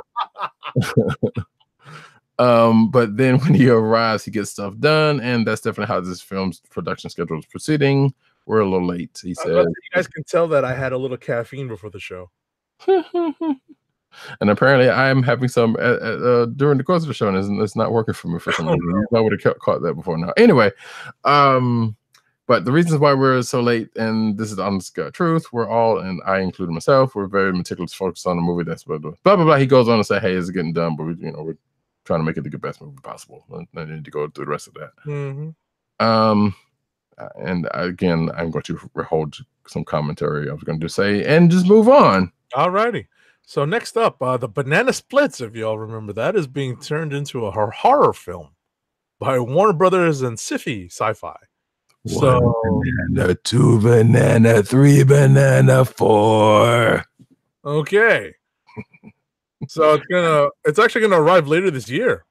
Yeah, apparently. So, and this is what I was going to ask Doug about, because I know he is of like the both of us, of a certain vintage, and probably remember the Banana Splits, who started off as a lovable live action / animated cartoon series from the late 70s. Early 70s, actually. Wait, 68 through 70. So, yeah. I remember seeing it in reruns, or syndication, rather, and yeah. And the other reason why we're bringing it up is because they did do a crossover with DC stuff, and there's also Warner Bros. Property anyway, I believe. Okay. So the Banana Splits, I would imagine, and I don't think this article is going to say as much. Wait.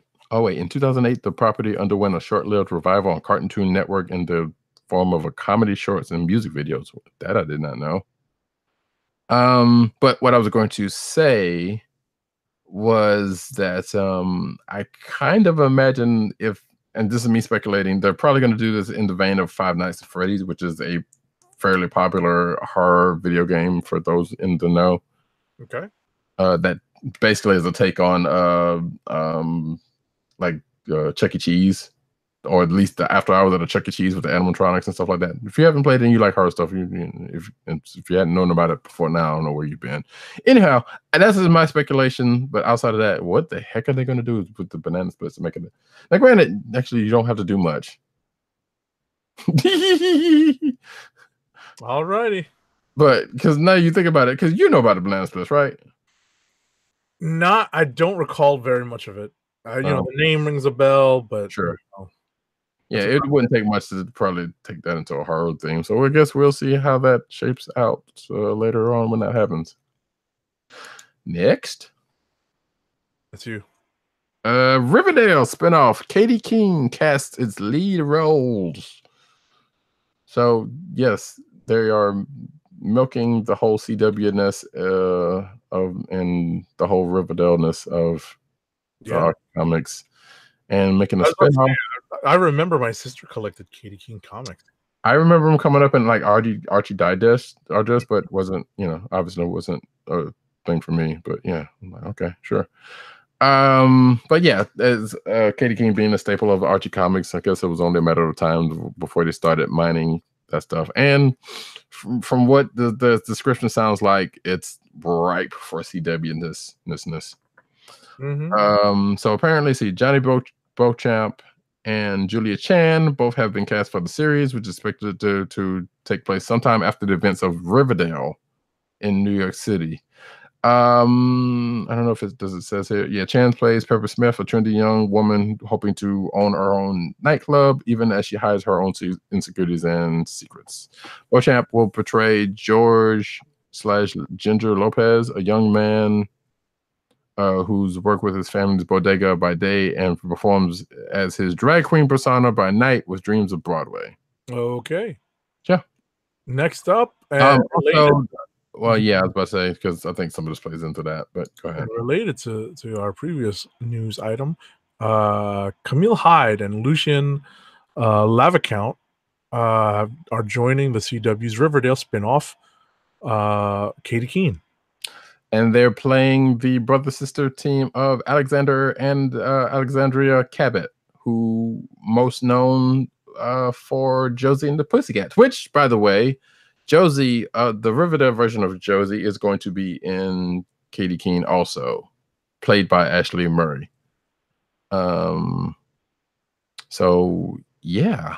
So apparently the Cabot, no word whether Salem the cat is going to be, wait, was it not Salem? I'm sorry. Salem is Sabrina's cat. I don't remember what their cat's name is, but no word of whether the cat's going to show up. Mm-hmm.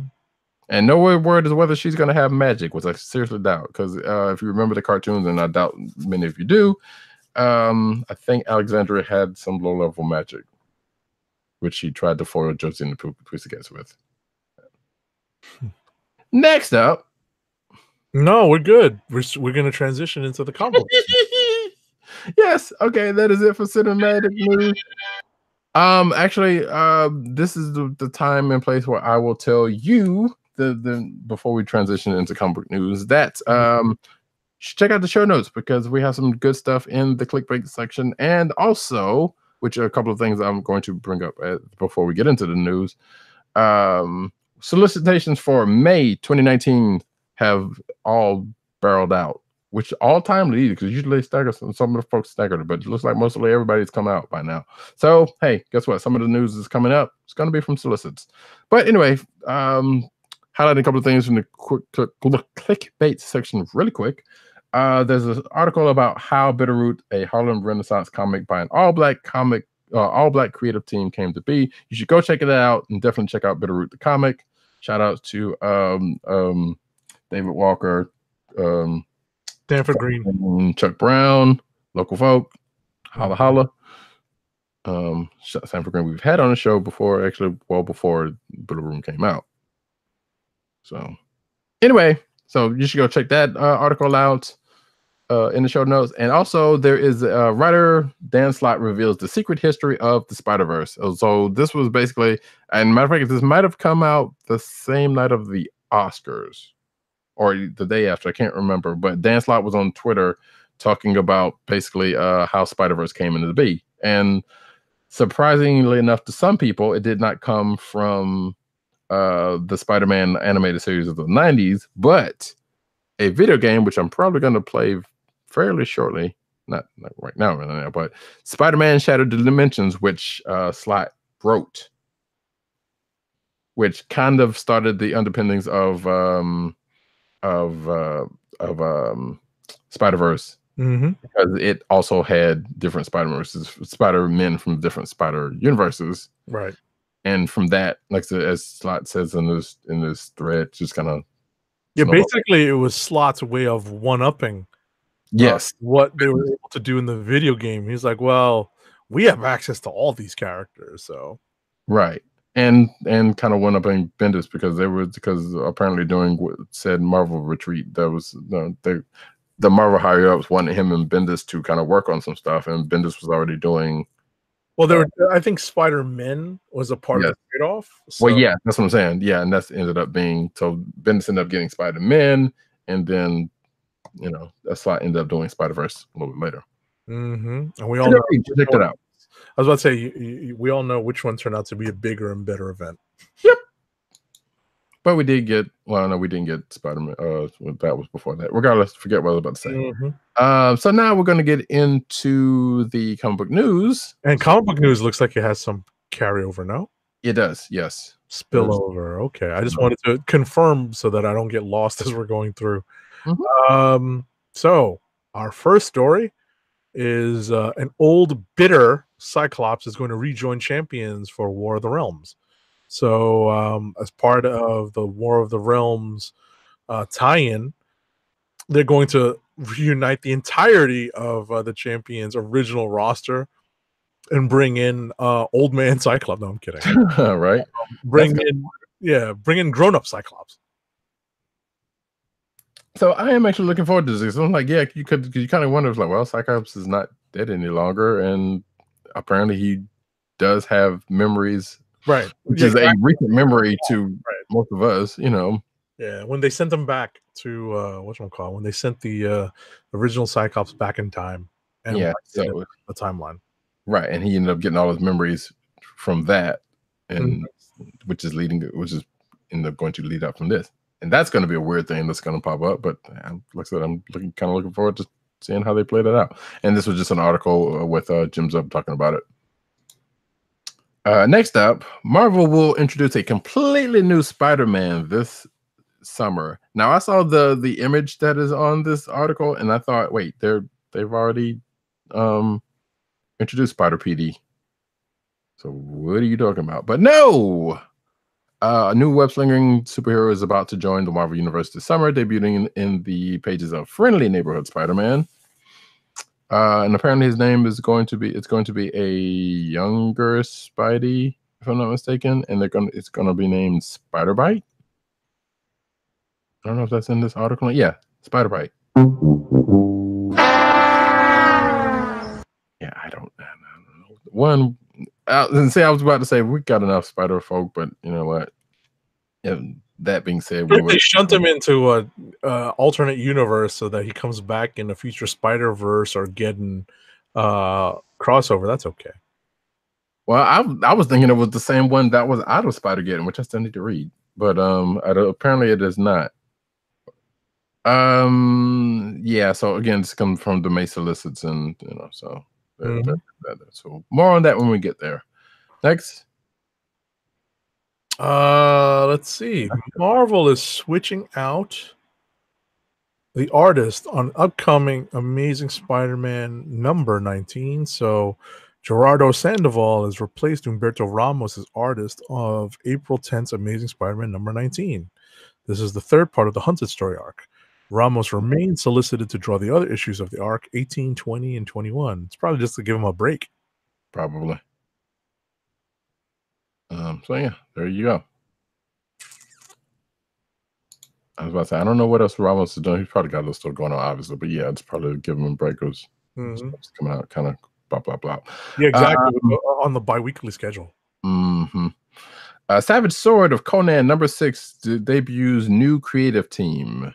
So the creative team of Jerry Duggan and Ron Garney wrap up their run on Savage Sword, which just came out fairly recently. Issue 2 just came out. Wait, was it 2 or 3? 2. 3. Regardless, the series Savage Sword? Savage Sword, yeah. Was it 3 that came out this week?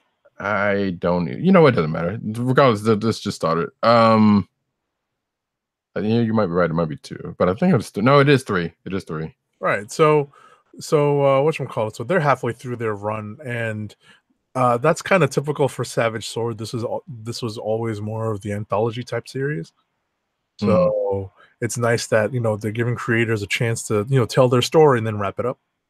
Yeah. So in May, technically late April, but writer Meredith Finch and artist Luke Ross will take over the series in issue 6.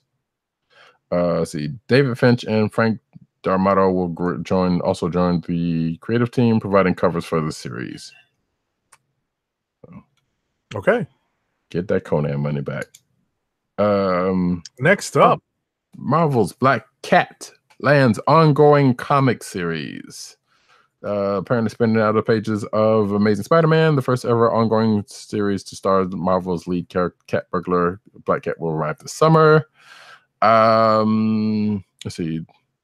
Yeah, the series will follow Felicia Hardy as she crosses the Thieves Guild, which I know has been coming up in Amazing Spider-Man, but still, I still think X-Men. Of course. Yeah.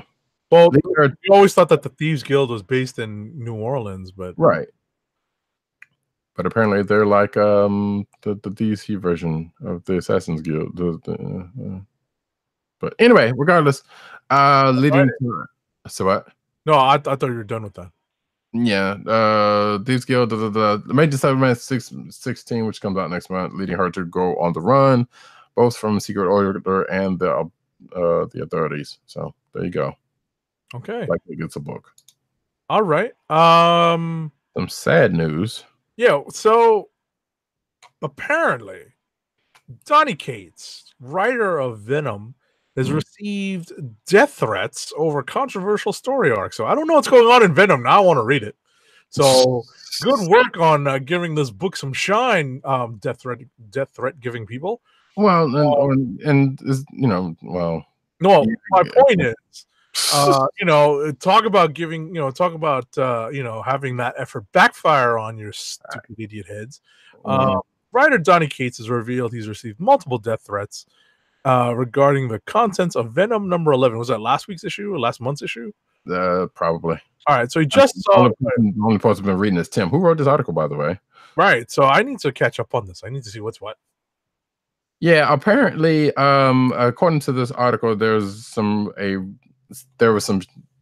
don't know. He mentioned shipping, which I guess some people did between Eddie Brock and the symbiote, but apparently that's not the case going into whatever's going on in this book. That's so weird. So, and not only that, but yeah, there's some things, some machinations apparently that people are not too happy with. And as you said, it's got there's stupid heads all up in a thing. Oh yeah. Alrighty. So yeah. Next. Sad news. I wish people would grow up and be better. And for some reason, I just remembered I didn't read West Coast Avengers this week, and that was the one book I said I wanted to read. Anyway, it had nothing to do with controversy or anything, but that just whatever. Writer Chris Claremont returns to Marvel's X-Men. So. And threatens to leave dangling plot lines. Oh no!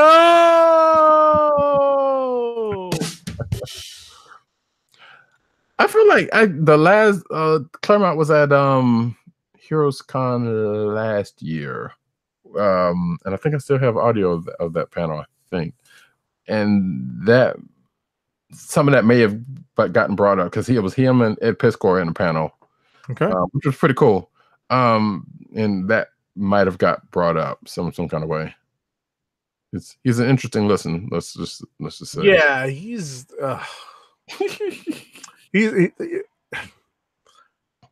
it's Good or definitely bad. He's an interesting. yeah. That's probably the best way to put it. My lasting memory of him is he was the first writer that I knew that charged $5 a signature. Mm. And then it seemed like that was becoming the norm. Hey, get that money, you know. Right. And I've joked about this on the show before. I'm 100% sure I have. It was because, and I distinctly remember when he wasn't charging, and people were coming up with their entire Uncanny X-Men runs, and just like standing online with like boxes full of books to get their book signed. So, which, you know what, if you're gonna do that, makes sense. You're gonna charge, seriously. I mean, I've got my share of Claremont book signed before he started charging, so I'm all right. But that's the truth, man. Yeah, but I was never one of those people that walked up to a creator with a box full of books, and a handful was even exaggerating what I had. So a handful at most. Right, people, 1, maybe 2 books, and keep it pushing. You're coming up with long boxes of stuff to get signed. They know you're going to try to sell the stuff. Yeah, for real. It's crazy. When you got people walking around with like those mini shopping carts or those little luggage carts of with and literal long boxes. Yeah, with long boxes of books bungee corded to them. Come on now. Yeah. Anyway, that is that.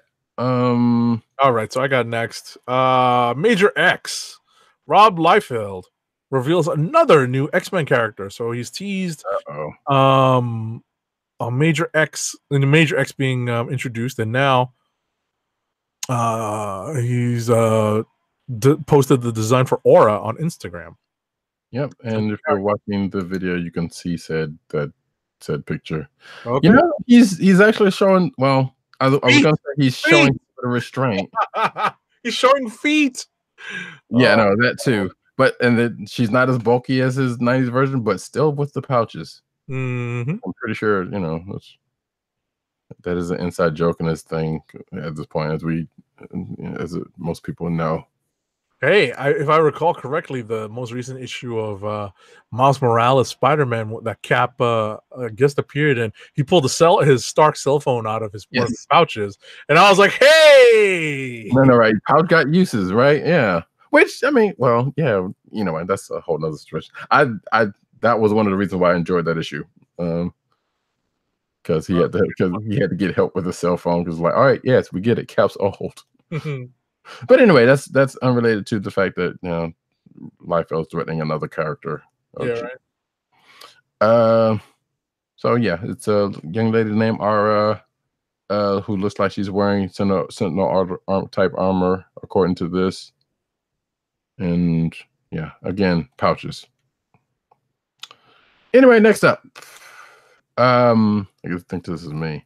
Oh shoot, I should have typed it, put this with the other thing. But nevertheless, Marvel's Wolverine heads to the Bayou in trailer for the Lost Trail podcast. So there is another serial-like audio podcast starring Wolverine that is coming. I never did listen to that one, but apparently it was popular enough to get another one. So yes, there's a trailer for Wolverine's Lost Trail, which is the next podcast series. Okay, but we have some more news on a similar front later on. Okay. Next up, Superboy is going to be getting a new code name. So the Superboy that we're talking about is John Kent. Oh, okay. So the son. Right.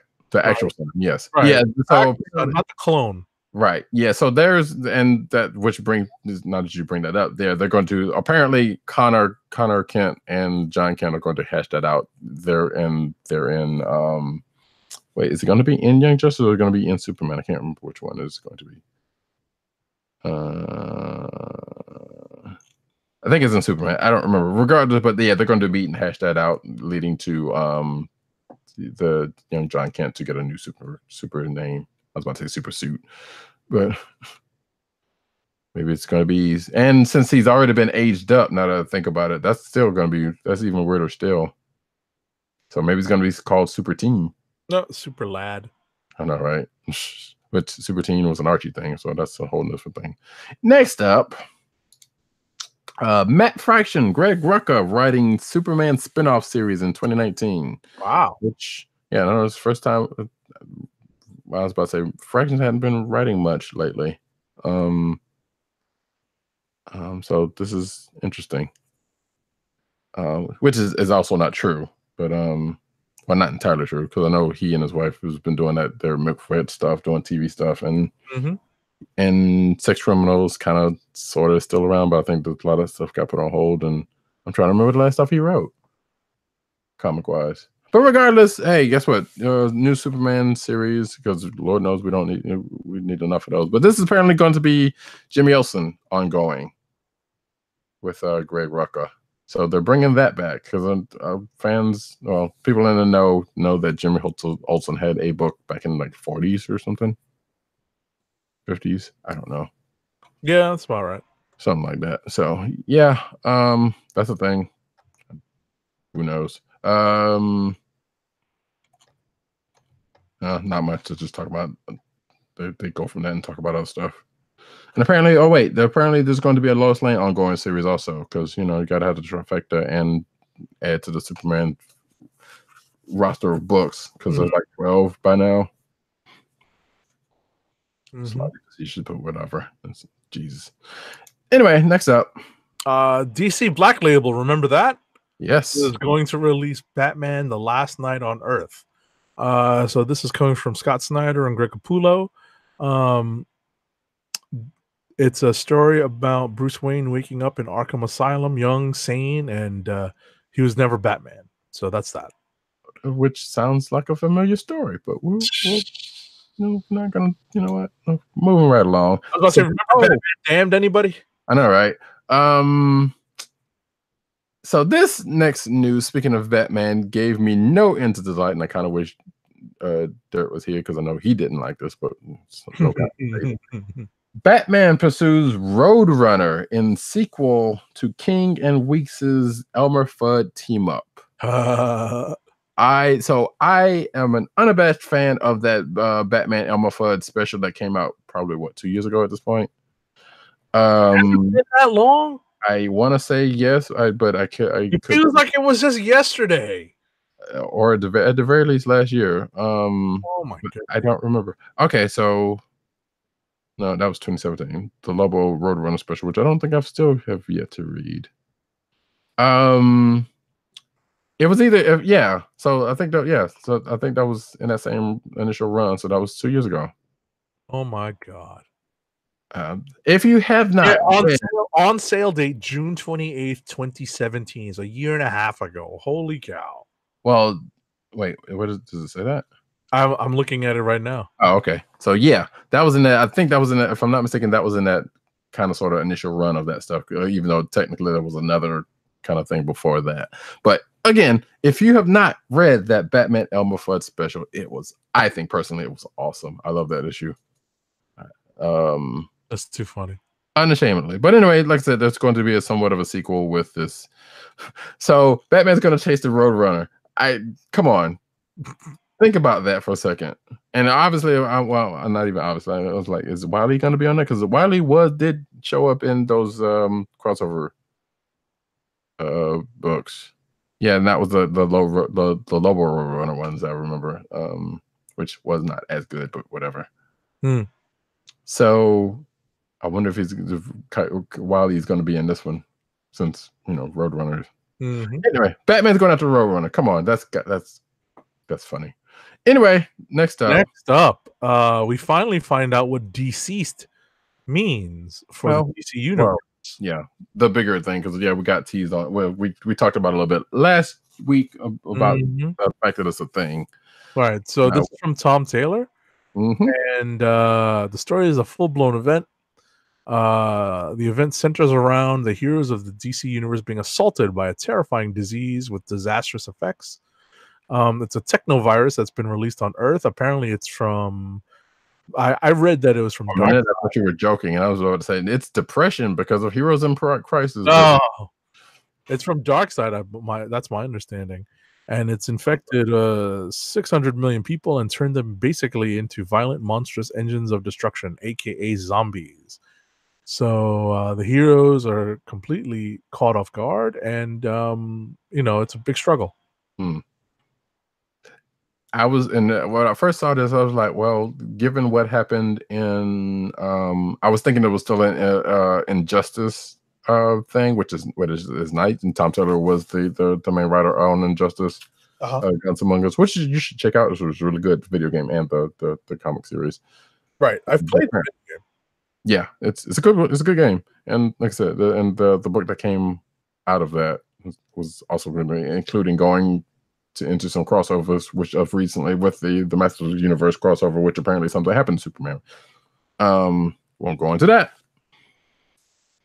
But yeah, so this is the thing. This is I guess this is Prime DC Universe, and yeah, this is a thing. Okay. And you said Technovirus. I'm like, wait, what? That's a Marvel thing. Why? But anyway, we won't go into that.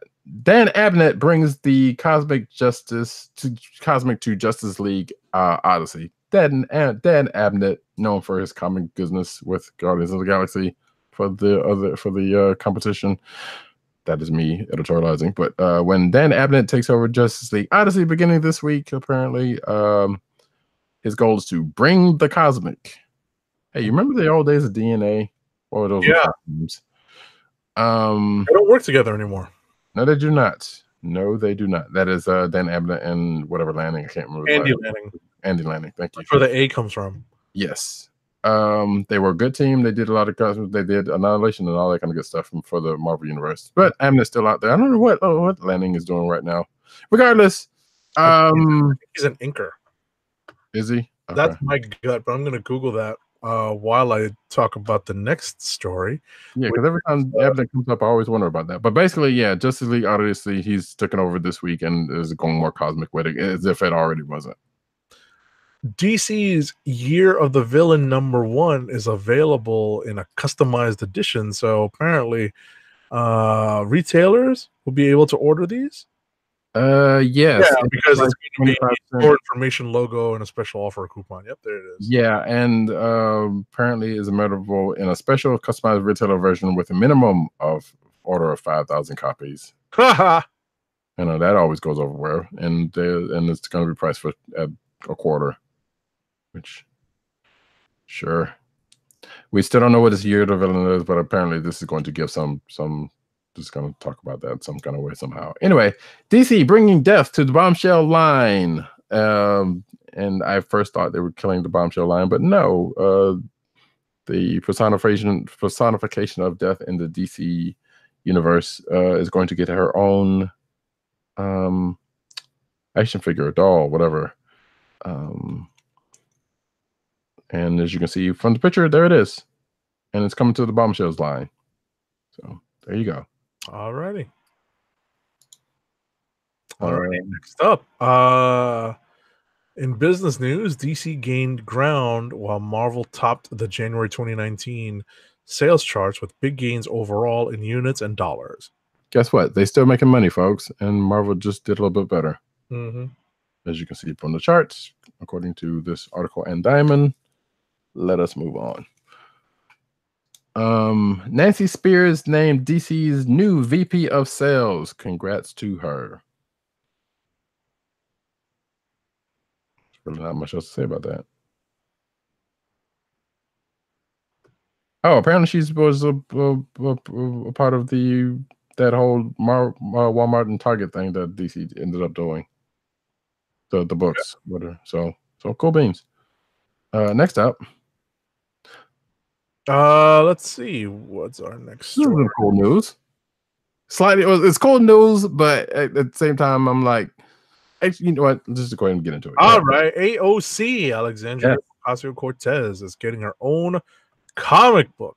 Because that tends to happen. After finally successfully asking some questions of Michael Cohen, She is getting her own comic book that's out from Devil's Due Comics.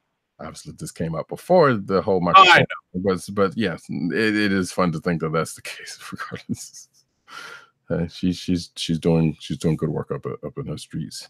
I don't know if did you see her on Deuces and Mero? No. So for those fans of Deuces and Mero, their first episode of the Showtime show just started last week, and it's also free on YouTube right now, so you can go check that out. And she was best. It was pretty good interview. Anyway, so yes, Devil's Due Comics has announced Alexandria Ocasio-Cortez and the Freshman Force, a one-shot special commemorative issue, which will be released May 15th. So here's my problem, not with this, because this seems kind of cool, but books like these. So there's a whole bunch of those, Trump books, whatever the case may be, and there's a lot of satirical books. Using political figures in various ways. And I kind of feel like those are kind of just cashing in, especially the weird, stupid number of Trump books that, is kind of telling if regardless of whether it's satirical or not, it's just too much. And yes, there's been a Barack Obama book as recently as a few months ago. Right, where he was the Black Panther. Yes. Which, I don't know. Some of that is just kind of almost cringeworthy. But all righty. So nevertheless, that's just my editorial list. So right. Let's move on. You got next. Kieran Gillen's Once and Future debuts August 2019. So apparently this is a new Boom Studios book written by Kieran Gillen, as we said, and Russ Manning. Oh, I'm sorry, and Dan Mora. Excuse me. Sorry. Russ Manning award-winning artist Dan Mora. So apparently the gist of it is when a group of nationalists use an ancient artifact to bring a villain from Arthurian myth back from the dead to gain power, ex-monster hunter Bridget McGuire pulls her unsuspecting grandson Duncan, a museum curator, into the world of magic and mysticism to defeat a legendary threat. So it sounds like Night of the Museum versus Van Helsing or something. I don't know. So I don't know. Yeah, sounds interesting. Speaking of Kieran Gillen, Image Comics' Die #1 is returning with a 4th printing. So this is Gillen and artist Stephanie Hans's Die #1 is pretty much had a good time given the influx of D&D and gambling related stuff. Okay, I haven't read it, but maybe it's time to follow up on this. I've read the first issue and I vaguely remember what happened in it. But yeah, so Die is a pitch black fantasy where a group of adults have to deal with the returning unearthly horror they barely survived as the teenage romance. The series is perhaps best described as goth Jumanji. Okay. So congrats to them on that. IDW will publish new Usagi Yojimbo series, full color collections. So yeah, apparently Stan Sakai has moved. Wait, who were they with before? Because this is basically saying that IDW is taking over Usagi Yojimbo's publish itself, whereas they were not with IDW prior to this. I want to say he was with Boom, but I'm not 100% sure. No, Dark Horse. Oh, was it Dark Horse? I mean, yeah. I feel like he was with Dark Horse a while ago. I don't remember. Well, yeah, according to this, created in 1984, the long-running series has been published by Dark Horse Comics since 1985. Okay. Since 1995, excuse me. Sorry. Right, that I remember. And I know that they had been printing collections for the longest time as well. So right. So I guess just saying that there's not only will a bunch of those collections, a lot of those collections come out, but there's going to be a new series starring written and drawn by Sakai, and will debut sometime this June, colored by Tom Luff. Okay. So fans of Usagi Yojimbo rejoice, which I thought you were one of them, but I don't know. I haven't read it in a while. I don't know if there's been. I have been ongoings going on. I just haven't read. I've got big collections that I have. Wait, was that a Turtles spinoff, or I'm thinking of something? No, but it was definitely concurrent with that. They definitely developed at the same time, and they had crossovers. Right. Adolescent, mutant, hamsters, all that. Anyway, let's stop. Anyway, Transformers and Ghostbusters collide in new miniseries because that's probably one of the few collaboration crossovers that hasn't happened between over there at IDW. Which actually coincides, coincidentally enough, makes sense because we talked about this last week, and I don't know if this had anything to do with it, but the Transformer, the Ghostbusters Transformer Ecto 1 that was announced last weekend, talked about at Toy Fair. Coincidence? I think not. No. Anyway, IDW Publishers has announced a new miniseries crossing over two beloved franchises, Transformers and the Ghostbusters. I think, Turtles probably hasn't met up with Transformers yet. Batman hasn't. Because that Star Trek, the Star Trek Transformers one that came out this week is still going on. So anyway, yeah, that's going to happen, and yes, I'm probably going to read it. Okay. Next up, Dash Shaw is reimagining Clue, the board game. Clue. This May in a comic book series. Yes, so worth noting, and I don't know. Dirt mentioned this in our back channel, and I had already seen this news. But yeah, apparently, so this is another Clue miniseries. This one's only going to be 3 issues, as opposed to the last one from last year, 2 years ago, something like that. That was like 6 issues or 5 issues, something like that. Yeah, it's called Clue Candlestick, and so it's going to be all the same characters. I don't think it's going to be the same characters from that particular run. It's just the same characters from the actual board game series, I guess. I don't even know who Dash Shaw is, so I'm assuming he's somebody of note. But the way this article is talking. But hey, there you go. I'm gonna read it regardless. Next, some good news. Oh, is that me? Yeah. G. Willow Wilson and Christian Ward rocket into Invisible Kingdom sci-fi saga. So G. Willow Wilson's got another book up her sleeves with Christian Ward, which you're doing a sci-fi bent. Hey, you couldn't ask for a better art than that. Nope. So apparently, see, Wilson settings are telling the kids. So basically, it's a Dark Horse book, and it is. The plotline is tethered to a remote star system where 2 women, a young religious acolyte, and the world-weary fighter pilot each discover a vast conspiracy between the leaders of the system's major religion and the dormant corporation that manipulates society. And some things go on, and some people want to run, blah, blah, blah. So yeah, March 20th is when this is going to start on Karen Berger's Berger Books imprint. So look out for that. Next. All righty, so we're going into our spillover page. Overkill's The Walking Dead is no more after Skybound terminated the deal. So this is the console version of Overkill's The Walking Dead video game has been canceled. Skybound pulled the licensing. And I feel like we could get some insight on this from someone we know. Probably. Yeah, but yeah, apparently the PC version had already been announced a couple of months ago, and given that Starbreeze is going through bankruptcy, which is the same because there were a pretty decent studio and some other things with the studio going on, and Skybound not liking the direction that the game was being taken, then it got deaded, killed. So another one bites the dust.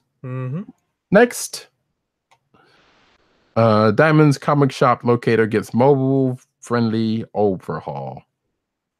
So you can go to comicshoplocator.com on a mobile website, and it'll look better. Or listen, that makes a lot of sense. Yeah, totally. I mean, you're around your phone more often, and there are better chances of you being like, "Hey, where's the nearest comic shop?" And you're trying to look it up on your phone. I mean, more often than not, Google is pretty helpful with that. There's also that, but I'm just saying, the mobile version of that site, it's nice that Diamond's finally catching up to that. Yes. Well, yeah, as you have just postulated, it might be a little late, but yeah, but it's good for it. Next. Next up. Black Panther, Jessica Jones, Thor, and Black Widow are heading to audio and ebooks. So Marvel is launching a new line of serialized audiobooks and ebooks with Serial Box, featuring original stories, featuring those aforementioned characters and more, according to Variety magazine. The first project is going to be a Thor serial by editor Alex DeCampi and the writing team of Aaron Stewart-On, Brian Keene, Jay Edidin, and Yoon-Ha Lee. Yes, so good on that. So more audio podcasts, and it's SERIAL, as in that kind of serial, and also the name of that other podcast that was wildly famous or wildly popular. So yeah, the cost will be $2 an episode, or the entire season for $14. So okay, and again follows along with that Wolverine one that happened. That was apparently popular enough to merit another one. Next up, Mera Tidebreaker comes out with a trailer. This is the graphic novel on the young adult imprint that DC is doing, written by Daniel Page, which I know friend of the show Matt Wang wants us to interview at some point, and we should.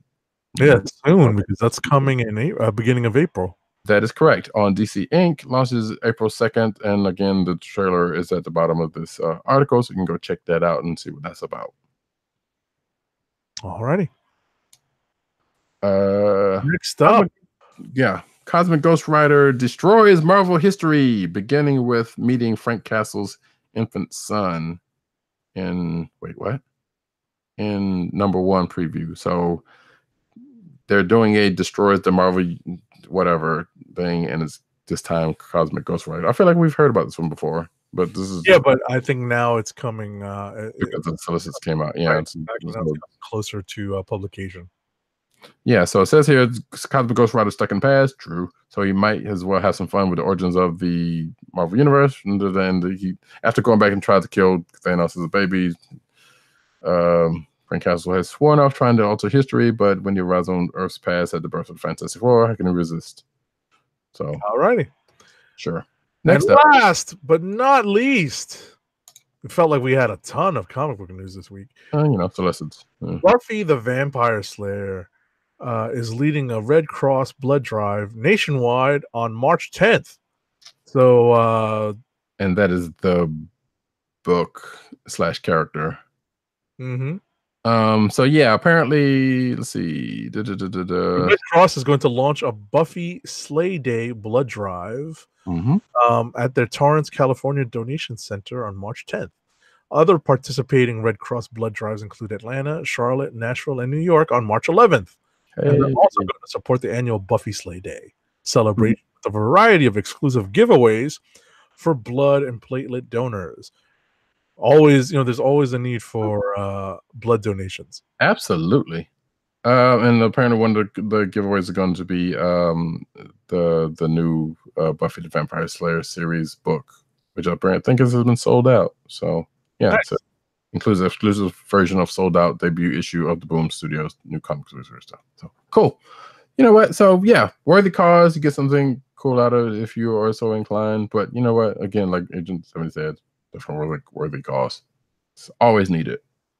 So if you're around, heck, even before or after then, give blood if you're so inclined and can. Because I know there's some people can't for various reasons. And that, folks, is the end of the comic news. Hit us up with last ad. Last ad of the night is for Funko, Fun at First Sight.